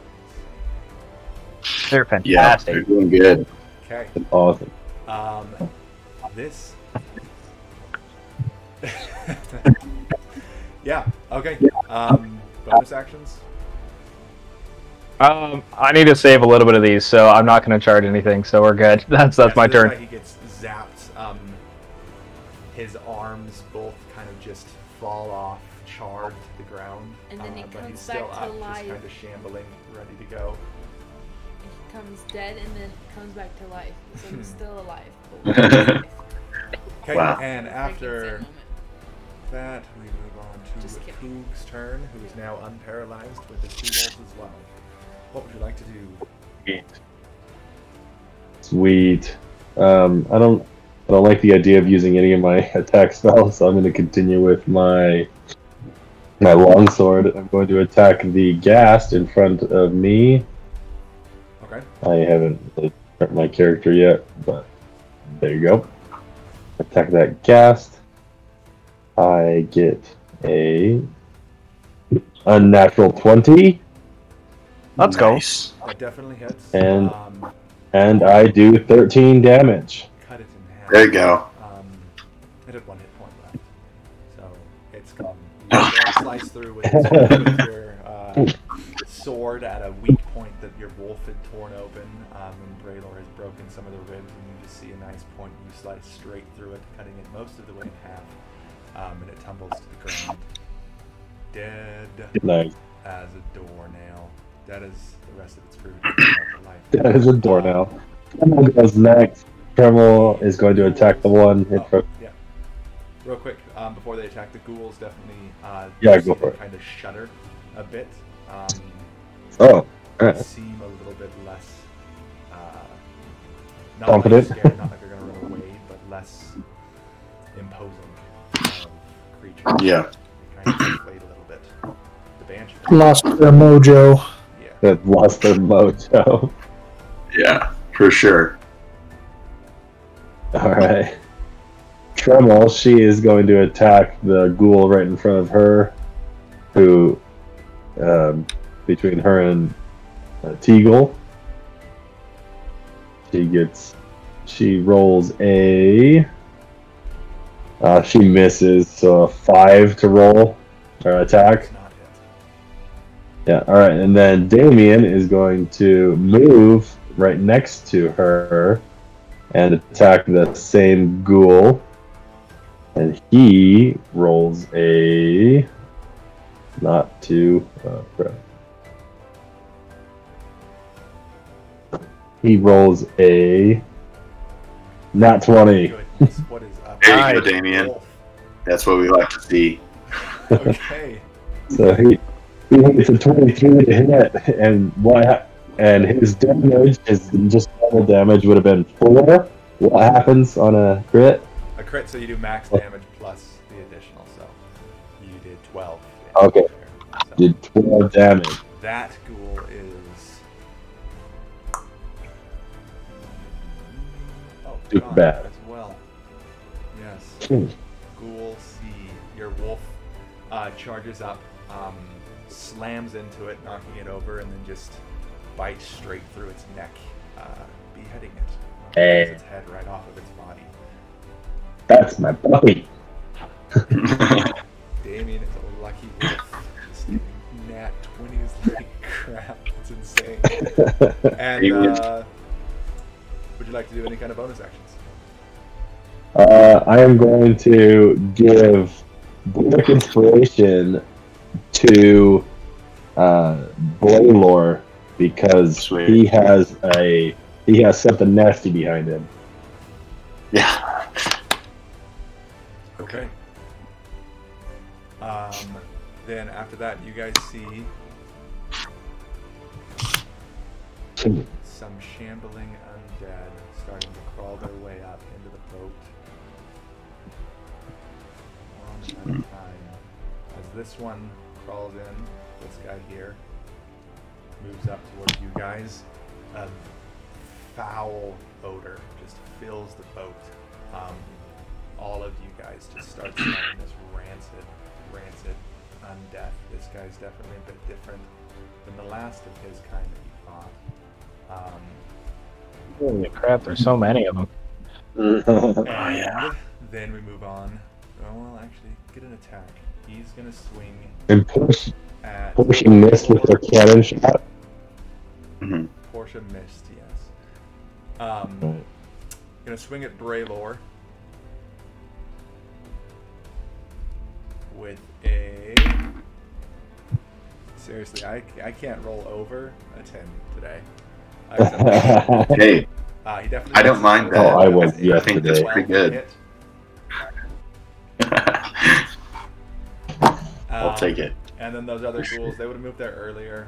They don't have an attack. They were earlier in the initiative. I just moved them right now. So, 12 Thorns, you are up. And looking not the greatest, it seems. I'm also pretty wounded, Yeah. but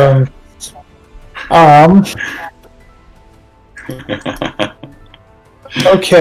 So first thing I'm gonna do is use my new power to shoot 2 Eldritch Blasts at once. There we go. That's what I was needing to see. One in front of me and one behind me. Just straight up Iron Manning it. Oh, yeah. Disadvantage because it's a ranged attack. Yep. Okay, let's see. Indeed, if I hadn't been disadvantaged. One of them was a nat 20. Dang.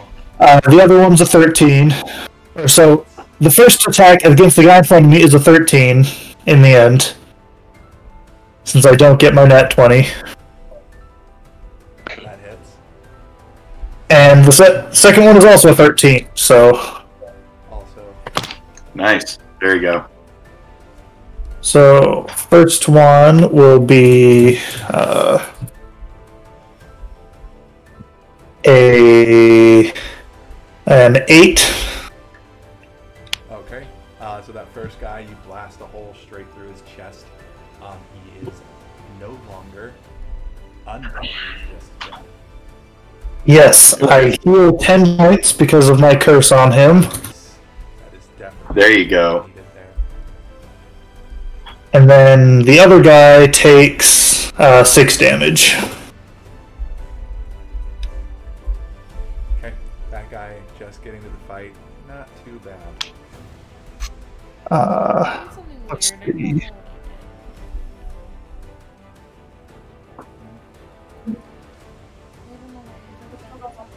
With my Bonus action.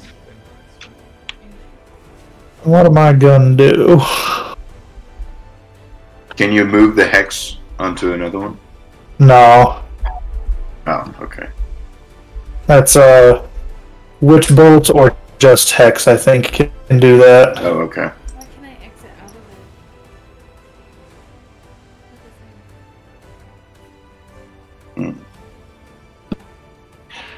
it? How much health do you have, Braylor? I am full health. I haven't been damaged at all.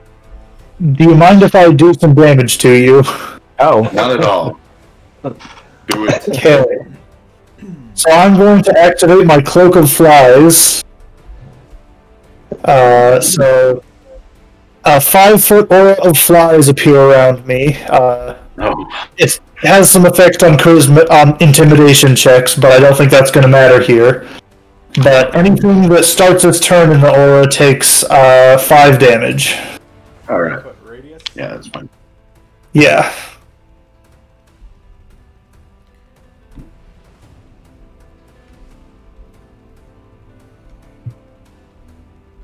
Oh.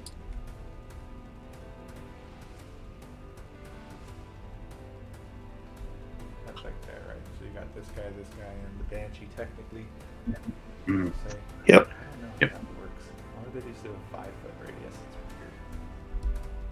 It's And then I will end my turn. weird. Okay. On the finalization of your turn, we start Braylor's turn. Yep, so I take 5 damage from that, right? Yep. Okay, that's fine. Oh, and also Then I'm you going... have to make a quick Constitution saving throw. As the Okay. stench from this new monster fills your sense. Everyone? Huh? Saving throw... Everyone? Okay, sorry. Yeah. That'll be an unnatural 20. Okay, you're good. You feel this stench. It definitely has some kind of substance to it as it fills your nostrils, but you're able to push away whatever it was trying to do to you, and you're okay. And Alright. 24 hours. Yeah. Okay. Nice. I'll take that. Braylor is gonna attack this Banshee. Yeah. Gonna do that. 15 plus 7. So whatever that is, That I definitely assume it hits. Right? So I'm gonna use my last spell slot to do Divine Smite at the 2nd level. So I roll an additional D8. So I roll 48 plus 1d6 plus 4. So 7 plus 6, 13, 15, plus 6, 21, and then one more 26 damage to this ghast. Or not ghast, to the Banshee. Okay. Does Divine Smite turn your damage into Radiant? No, it just gives an additional d8 against undead. Okay. So how much damage is that? Yeah. How much damage was when you No, actually, yeah, it is radiant damage. All the d8s are radiant damage. 26 minus 5, so 21 radiant damage and 5 non-radiant damage. Nice. Wyatt, like, mother. Paladins. Paladins are intense. Okay. Yeah, they Well, are. that's my last spell slot, so I So- can't do that anymore. As the radiant Still. damage scorches the Banshee, it kind of screams back in pain. And then your staff kind of just passes through it, not doing much at all. But the radiant definitely did Okay. not like that. Okay. And Banshee's turn. Unless you're doing a bonus. Well, I do have 2 attacks, so I get to attack again. Oh my gosh, I forgot. Paladins. I don't have any more Divine Smite, but this is just a regular old quarterstaff. Just a regular. Against the noggin. to hit 18 hits. quarterstaff. Yeah. Okay. So then it's just 1d6 plus 4. So I did 10 damage with that quarterstaff, Okay. or however much. Yeah. No. And then I'm gonna do my Shieldmaster shove and try and bowl this Banshee over. The Banshee. Yeah. Okay. And I rolled a 19 plus 4 for my strength save. So you shove up against the Banshee, and its incorporeal form just kind of wafts around you. It does move back a little bit and drifts slowly back towards those other ghouls, but you're not able to knock it prone. Yeah, okay. That's fine. And then on the Banshee's turn, it looks at you and it screams just this piercing scream that goes straight into each of your minds. I need everyone. You skipped me. You shot everyone. Yeah, everyone within 60 feet, which is Oh, dang. It's all of us. so Portia makes Yeah. a wisdom saving throw. A wisdom, you said? Wisdom. Good, got This is magic, right? This is not magic either. This is one of its abilities. Normal. Fuck. abilities. Oh. Is it trying to charm or sway my decisions at all? It is I really need to define what sway your decisions means. It's frightening. Yeah. So I'm saying it's not swaying your decisions, it's making Okay. you feel an emotion. The emotion might sway decisions Alright. afterwards, but the emotion is what it's causing. I got an 8, but I actually. Okay, Eight. sweet. Okay. Who rolled 24. a who rolled under a 14? Me. I can't see hands if people are raising them. 12 thorn. thorns. That's it. Okay. Braylor's real good at wisdom saving throws. That's Okay, one of so his plus things. 9 and 12 thorns. This scream pierces your minds, and you're terrified of the Banshee. I'm immune to fright. Um, I missed that. So Oh, great. you are now frightened. I think that probably. You cannot move towards it, and if you try to attack the Banshee, you have to do so with disadvantage. Everyone else is unfazed, and 12 thorns just like all of his fur just immediately poofed up, tail straight up in the air. Yeah. Okay. Next up is. So, did the Banshee take damage from my. Oh, the Banshee does take damage from your aura. What kind of damage? Sonic, right? Poison. Oh, actually, it doesn't. If you tell me that I activated this just to hurt Braylon a bit, I'm gonna be so mad. Yes. What about the ghoul? Poison. Love the hustle, 12 thorns. Keep it up. You're doing good. We start the ghouls' turns, and sadly, the ghouls are also immune to poison damage. I can do a ton of harm, but only to people who I'm trying to help. Okay. And the So painful. No, And that's these fun. ghouls all saunter forward. You guys have made a very good wall that they can't really get Hey, through. that's my thing. Also, just know it's because I'm pregnant and not. Got it. Okay. So this guy is going to make an attack towards you, Braylor. The guy standing off to Okay. your Bring him on. left if you're facing the Banshee. Mhm. And I'm probably going to roll a 6. 5. Worse. Okay. Nope, that's it. The other Yep, ghoul not is gonna- swing at you, 12 thorns with a that's a 12 to hit. I rolled an 8. Can't roll over. It was not it. Not gonna happen. There you go. And this third ghoul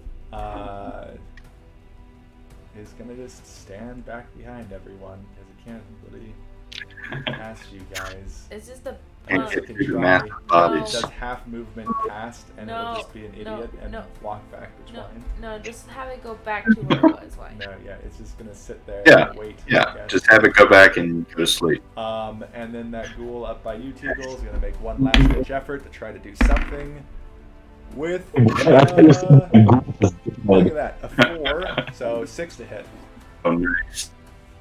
6 to hit. It definitely misses. I mean, Hey, Good job. I thought you said that ghoul died. It was very close. Its arms fell off, so it was trying to bite at you, but it couldn't. Okay. You easily just kind of, it's moving really slow. You just kind of swat its head away to the side and get ready to kill it on your next turn. These things suck at attacking. And we move on to Portia Yay! with your cannon ready again. Yes. This time, if you want to hit something, you'll be firing at the ship. Yeah, but in the middle. Shoot square. it, Portia. Who's in that middle square? Why? Read my mind. You're my spouse. You want to hit here. Yeah, Four. right there. 1, Yep. 2, 3, 4. That's exactly right. Okay. Roll a d20. Okay. 20. Don't fail me now. Oh, Why doesn't Portia aim like right about here where I temporarily moved Coog? You could aim there. The more targets that are in the 4 square, the more likely she is to hit. That's how I'm doing the cannon fire, because I don't know how I would. That's good. Other than that. So if she did it down there, she could try to hit just the 1, but it'll be more unlikely to hit. oh, I did What'd you get roll? a. No, I rolled an 11. As I 11? said, crap. But then I rolled again, and then it was a 9. An 11. Hit! I'll make them do some dex throws. You can get close with an Wait, I 11 thought with with a 3 people cannon. in there. Oh, I'm just. Natural 1. Oh my god. There we How go. much damage does a cannon make so- again? I forgot. It does, what, 12d10, was it? Something like that? It was absurd. Yep. 12? No. 8d12. Oh my gosh. What It is was it? absurd. Uh, How much- Hey, it's a cannon. 12 thorns told us last time. 12 Yeah. thorns. Does it make a difference if it Michael, does? do you remember what the damage is on the cannon? 8. Yeah. 8. Let's see, 4d10. 4d10. Okay. Oh man. Yeah, roll 4d10. 10. And we'll see what happens. With an 11, you don't hit anyone direct. But 2 of the 2 ghouls weren't able to dodge out of the way fully, so they'll take half of whatever you hit. Okay. So I got 20 unnatural. 6 plus 5 Unnatural plus 20? 8 plus 1. Yeah. So 20 they damage. all take 10 damage. That is ghouls E and D. They aren't looking very good. So this cannonball soars through the air, slams into the ship. Lots of it crack. It's looking not too Is that safe Huron? Can you turn it anymore, but a lot of ice falls down. Some icicles start piercing through these ghouls there. Nothing really happening to the Banshee at all, but the ghouls take a fair amount of damage from that cannon blast. And we move on from Portia to Teagle. my turn. Finish him off, Tiggle. I'm trying my cannon again. I know. Okay. Well, since I just bat this guy's head out of the way, I'm gonna use that same motion to just cast Shocking Grasp on him. Okay. Because I'm smacking his head. Nice. And oh wow, that's 28 to hit Definitely. Oh, hits. dang. Oh my goodness. You with said his like with 10 collapses. damage. 10? Yeah. I mean, it had 3 left, so yeah, you Hey, grab his nice. head, just He's smash it with electricity. It its head kind of just explodes ever so slightly. Nasty liquor just pouring out of it all over the place. And would you like to use a bonus action? Given I see a lot of other people, yeah, I'm probably gonna add a couple more charges just to into my lightning mace thing. Got it. How many charges do you have left on that? I have 3. 3, okay. And how many are you putting in this time? Well, I had 5, but I put in 2, so I have 3 left. Got it. Yeah. Coog, you're up. What would you like to do? I would like to cast Shatter in a very specific point where I can get the Ghast, the Banshee, and these, and the 2 ghouls, ghouls next to them. And I hit Braylor. I can take the damage if you need to.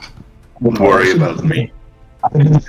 Like, I physically measured it, I should be able to theoretically hit those 4 with Shatter.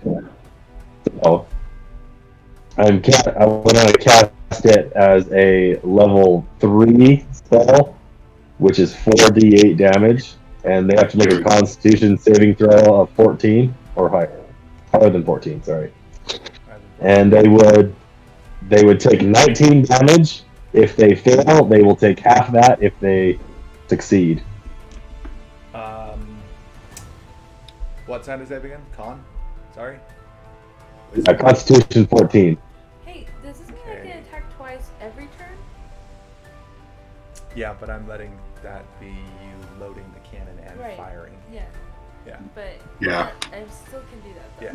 On every turn you can attack twice. What kind of damage was it again? It is... Psychic? Just a second. It is... thunder damage. Thunder? Yeah. Okay. 2 for the first ghoul, 3 for the second ghoul, and 3 for the Banshee. And There we go. Did you get 3 ghouls? They only took 3 damage? And a natural... Oh, wait, that's a 14 for the last ghoul. So one of them... Wait, Oh. What was the save again? 16? A 14 save. 14? So one of them saved just barely. This bottom Okay, so he sitting takes, outside the ship. he takes half damage. How much did them Half of 19, so he'll take... 19. Okay.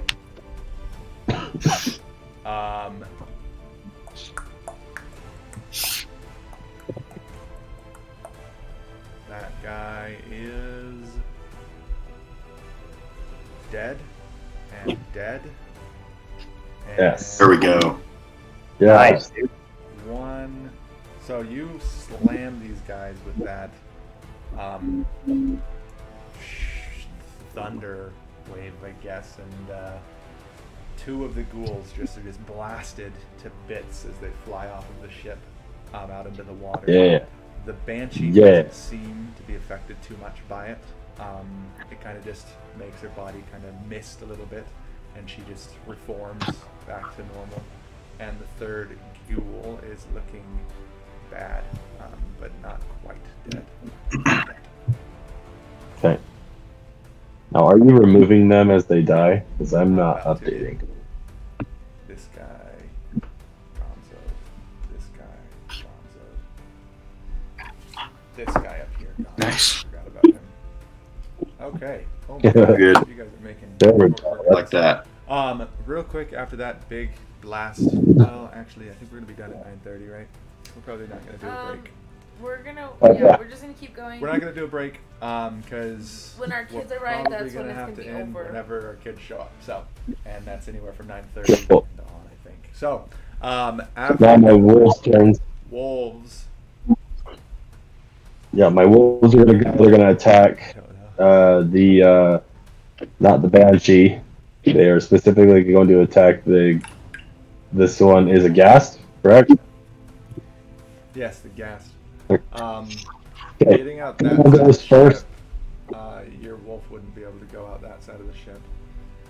Yeah, I just needed to get her to there. It's just to show she's attacking that one. I'll move it back.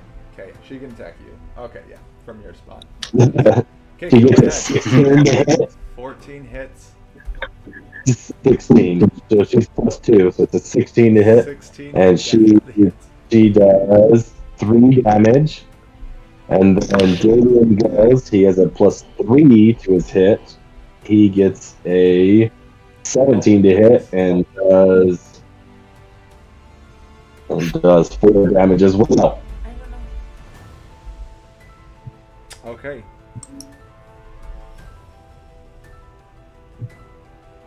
And that was all on the ghast. Okay, so this ghast, your wolves tear into it a bit, leaving some nasty wounds in its legs and its torso. It is getting ready to attack, though, now as it swings back as a counterattack. It'll swing a counterattack back towards Damien. Okay. He's done the most damage to it, and this guy is a little bit more lucid than its counterparts, but as the night has gone, it rolls a natural 1 on the attack. Of course. I'll never roll over a 10 tonight. I don't know what's going on. I've tried every single die. Hey, it makes it more exciting. Think about that. So, the guy swings at your wolf, but he just jumps out of the way easily as this thing slowly starts swiping towards it. Something weird is going on with it. Also, Coog, I forgot to make you make a Constitution saving throw at the start of your turn, so do that real quick for me. For what? The stench coming off of this ghast. Got it. I rolled a 7. Oh no. You are poisoned. Ah. I'm poisoned. Oh man. You get Alright. attack rolls and ability checks. Poison. As this stench just fills your lungs and kind of makes your eyes water, making it a bit harder for you to hit things. Should have done that before. Gross. That's okay.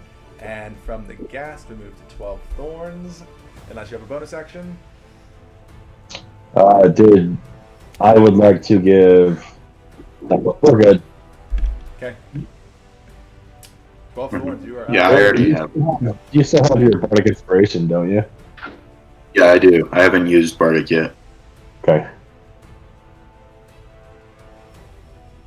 Did you say it's my turn? Yes, it is.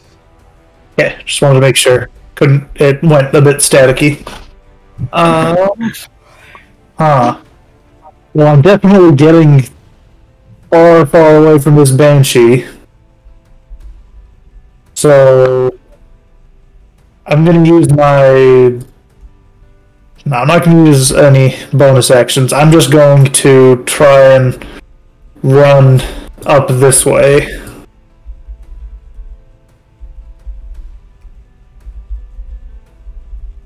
So do I take opportunity attacks as I'm going? Give him a sec. He's a little. You. I don't know if the banshee would swing at you. You haven't done much to her. No, the banshee wouldn't do much. Well, the banshee's only been attacking Braylor, right? Yeah. The banshee would not make an attack on you.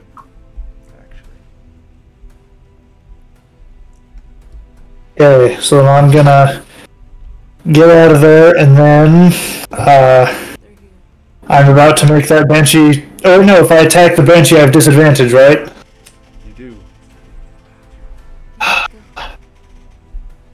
I think it's worth it anyway. I don't know if anything else I can do is really gonna hurt this thing. Yeah. So I'm going to double Eldritch Blast the banshee. Okay. There we go. Do it. So Let's see if your disadvantage will work better this time. the first one is a 15. Hits. Okay, and that will do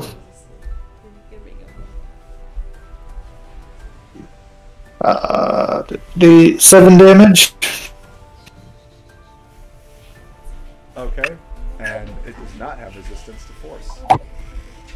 And what?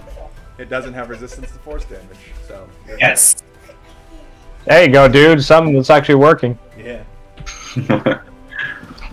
And then the other one's a 21, so I'm guessing that hits as well. That does hit. Most definitely. Do a massive 1 damage to him with that one. Ooh, painful. Hey, but it's not resistant to it, so get Freaks out. the whole thing about that. Okay. Banshee's still looking okay. Time out. Yeah. We are sadly going to have to stop. Right. Well, let's see. We'll finish this round and see what happens. Braylord, you're up. Really quick Unless you have a though. bonus. Sweet. Yep.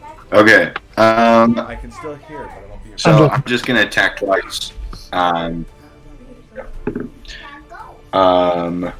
That first one's not gonna hit. Second one, 14. Would that hit? 14 will hit. What was your first one? It's the Banshee has an AC of 12. Oh, it was. Yeah, so it would have matched exactly. So the first one was 12. So you hit on both of your attacks. Okay, cool. So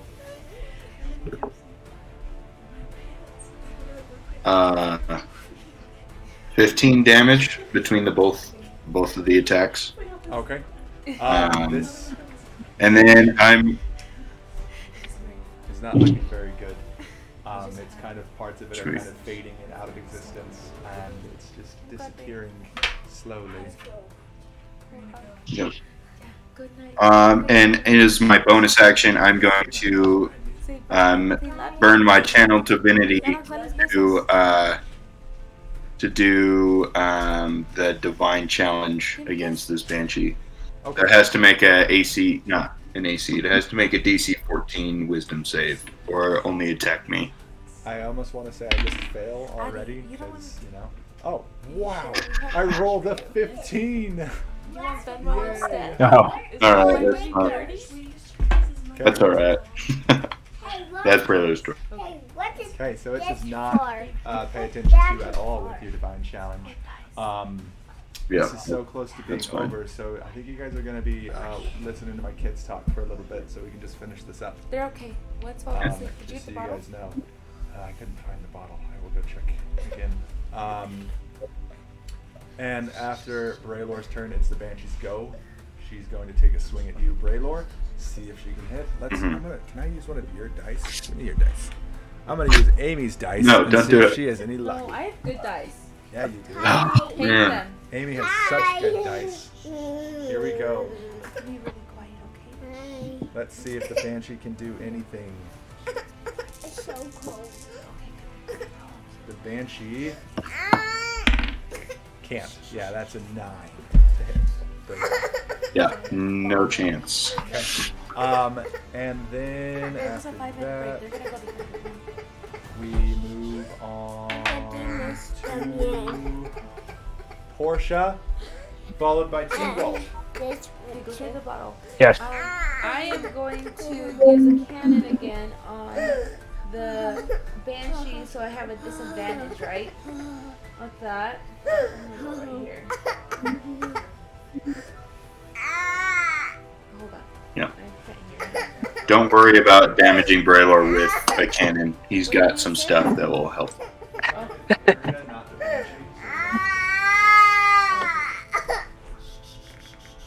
Sorry guys, I was crying baby. He was asleep and he woke up. And now he's hungry for a bottle. Okay, so I roll 19. So that hits, right? And then it's what again? If you're not firing at the Banshee, 4d10. What? if you're not firing at the Banshee, you hit the ship.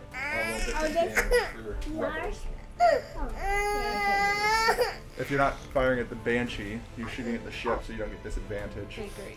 So you do more of a area effect damage than the cannon. As the cannonball flies and slams into the side of the ship, Okay. showering Nay. rubble down on Papa. The Ghoul, the Banshee, and Braylor. I need you all to make Dex saving throws. I'll make for mine. I rolled a natural 1 for my Dex saving throw. Dude, no. That's okay. Yeah, You that's a guys 1. Failed as well.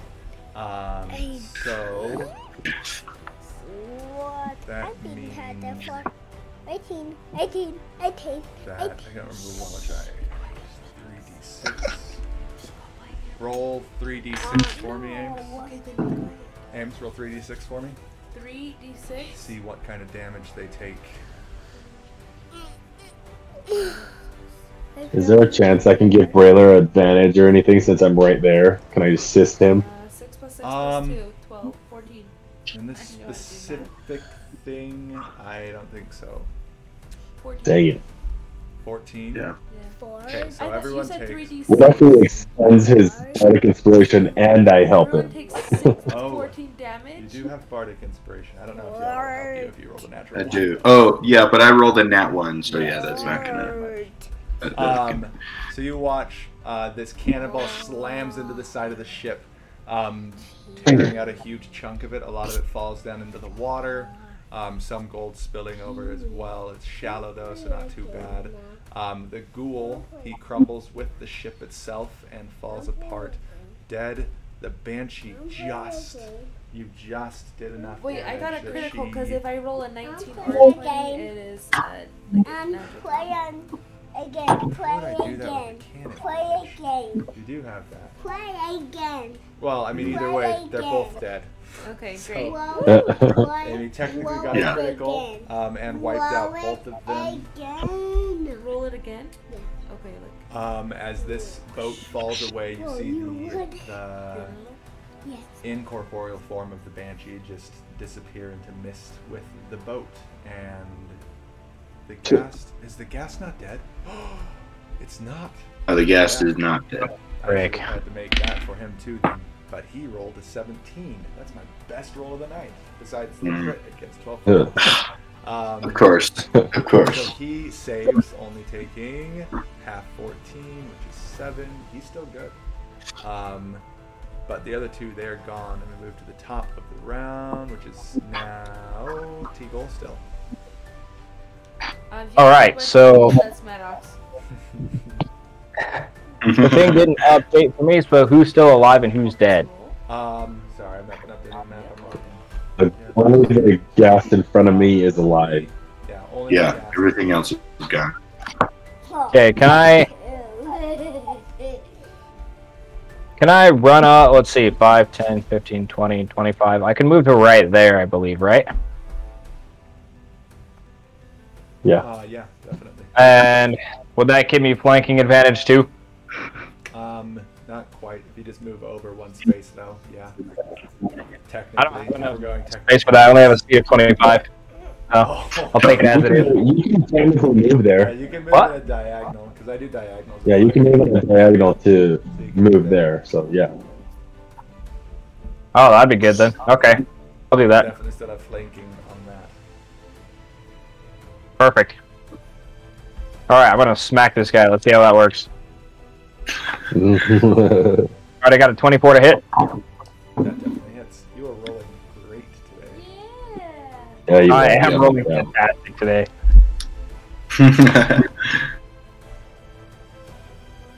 Alright, I got 18 for damage. Okay. The ghast, you like hack off one of its arms, smash off one of its arm, I guess. Oh, with the mate, yeah. Smash off one of its arms. It drops to the ground, and this thing is looking not good. Any kind of bonus or move on to Koog, who you with your wolves. We'll just move straight to I think you're good. Between me and my wolves, I think we're gonna get it. Yeah, So. you and your wolves, unless all of you guys roll horrible, this thing's done. Yeah. Right.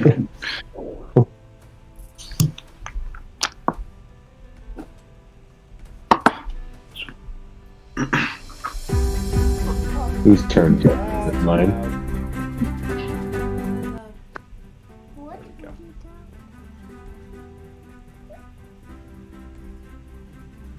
There you Is it my turn, Wyatt? Yes, it is. Sorry. Okay, sorry. I didn't want to. So I'm gonna attack with my longsword right now, and I rolled a 23. And I'm gonna use. Is dead. It's Yay! I wanted to see if you can overkill it, but it's definitely. It's dead. There we go.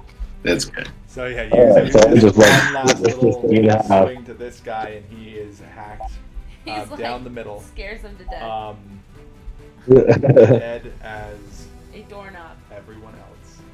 A golden one. Everyone else. Take back to the And ship. you guys can take a breath of relief. Not necessary, actually, because these guys didn't know how to hit you at all. He's pretty hard. Out the entirety of this area, you believe. I yell You over and really- be like, bring back her body! Mariana. Yeah. How I much of just this want to gold point is out around that Actually, maybe not, because, but just make sure you bring everything important and just make a little berry. don't worry, Broiler will definitely do. Broiler's gonna fill my giant ram saddlebags with gold and treasure, and send it back, and kind of use it as a ferry Okay. back and forth, so we can get as much as we can. How much gold can we The get kids here? are fine. We can do the exploration real quick if you guys want to roll your Yeah. perception checks. As the kids Yeah. are no problem at the moment, so we'll just finish off the night with those. Yeah. You guys might be seeing a lot of rolls on, Yeah. but it makes So yeah, sense. you guys just finished your fight. All of the ghouls lay dead. A large portion of the ship has collapsed from the cannon fire. It probably covered up a couple of items you would have seen there. Some of the Sorry. gold spilled out into the water. It wouldn't be too hard to get to. All the damage I took was from friendly fire that combat. Yeah. Yeah, you're getting hit so much. All good.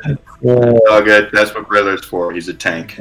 Poor 12 Thorns kept using things that didn't affect the enemy. That was so sad. You win some, you lose some. Yeah. So yeah, you guys can take a moment to explore the ship. Anyone who wants to look, are you guys splitting up, exploring? Anyone going to the underwater ship? I'll go to the underwater ship. Yeah. Hey, if you have a helmet, you should come to me because I can give you like water breathing. That's an infusation or whatever it's called. So I you don't can have a helmet. Dang it, dude. Do you have a hat? So explore the upper No. ship. Okay. just Everyone the who other is side. exploring, make a perception check for me. Is anything you want to do on the Yeah. Yeah, I wanna tell the captain that my friend died, and I wanna cry. Okay, you can do those things. Captain And- Cole would be like, I'm only gonna be happy if you guys. I bring got over a the 20 on my gold that perception. Can one of 20? them find the list that I gave to Mariana? if they search your body. Dude, Broiler would definitely. I got a Broiler tiara. would be like tending to her corpse and sending her back over on the back of his giant ram, who can just climb up the side of this boat, no problem. So, yeah, I don't know if Broiler would find the list, but I will. Definitely Are you searching moving the for car. it, or are you No. just? Okay, You wouldn't yeah, be searching. You wouldn't find it. And 12 Okay. Thorns, what did you get on your perception check? Coog, you got Hmm, a 23. 20. What did you get? 12 Thorns? 24. 24. Okay. Coog, real quick, in that sunken boat, you swim around for a bit. There is gold. You pick up a bit of gold. No problem there, scooping up gold, putting it into your bags. But what you find that seems interesting to you, it kind of reverberates with power, is a mask. Very ornate. A mask? Yeah. A black mask. Okay. It has gold trim around the outside of it, kind of where the temples are, and in the middle, right above the nose, it has inlaid rubies. It doesn't fit me though, right? Ooh, Mama, what is It doesn't look What are you like it would looking fit at? you. Are you trying it on Don't look to at see that. if it fits? No, I'm not gonna try it on yet. I'll put it in my bag though. Definitely. Okay, so it doesn't really I look like it have the mask moment, if you guys remember that movie. You feel that it does kind of reverberate with a little bit of tower. You also find a... Yeah, I like candy. You like candy? What else did I put underwater? Regardless of how many breaths it takes me to go up and down and swim, I'm gonna grab everything. Yeah. So you find there's a couple of candles that surprisingly are still lit underwater. Underwater? In little, Nice. yeah, little candelabras that are hooked to the side of the ship. That's pretty cool. I'm taking those. Small chest. When you open it up, it has a cloak in it that's kind of just a sleek black material. Right. And then a handful of bolts that are nice. What you do notice as you get back towards the back of the ship. 1 second. Sorry. You walked Yeah, away. you're good. So, You're good. I have the spell identify that I can do as many times as we want per, obviously, time that we got, so I can look and figure out what all those are for you. I think we're good. Like, just give us a list, and then we'll let you guys get back to your night, Wyatt and Amy. Just send me a list of the things that I get, and I'll go from there. I'll talk with you off, and then we'll role play it the next time we meet. That might be a good idea. I'll mention everything in the next stream that you guys got. But yeah, all of you guys are able to scoop up a bit of gold. I'll send it to you guys in the Discord. And next time on the stream, we'll kind of use that a bit there. Thanks everyone for watching. Yeah, and for the kids, gotta go. Thanks all. Bye. Bye. Yeah. Bye.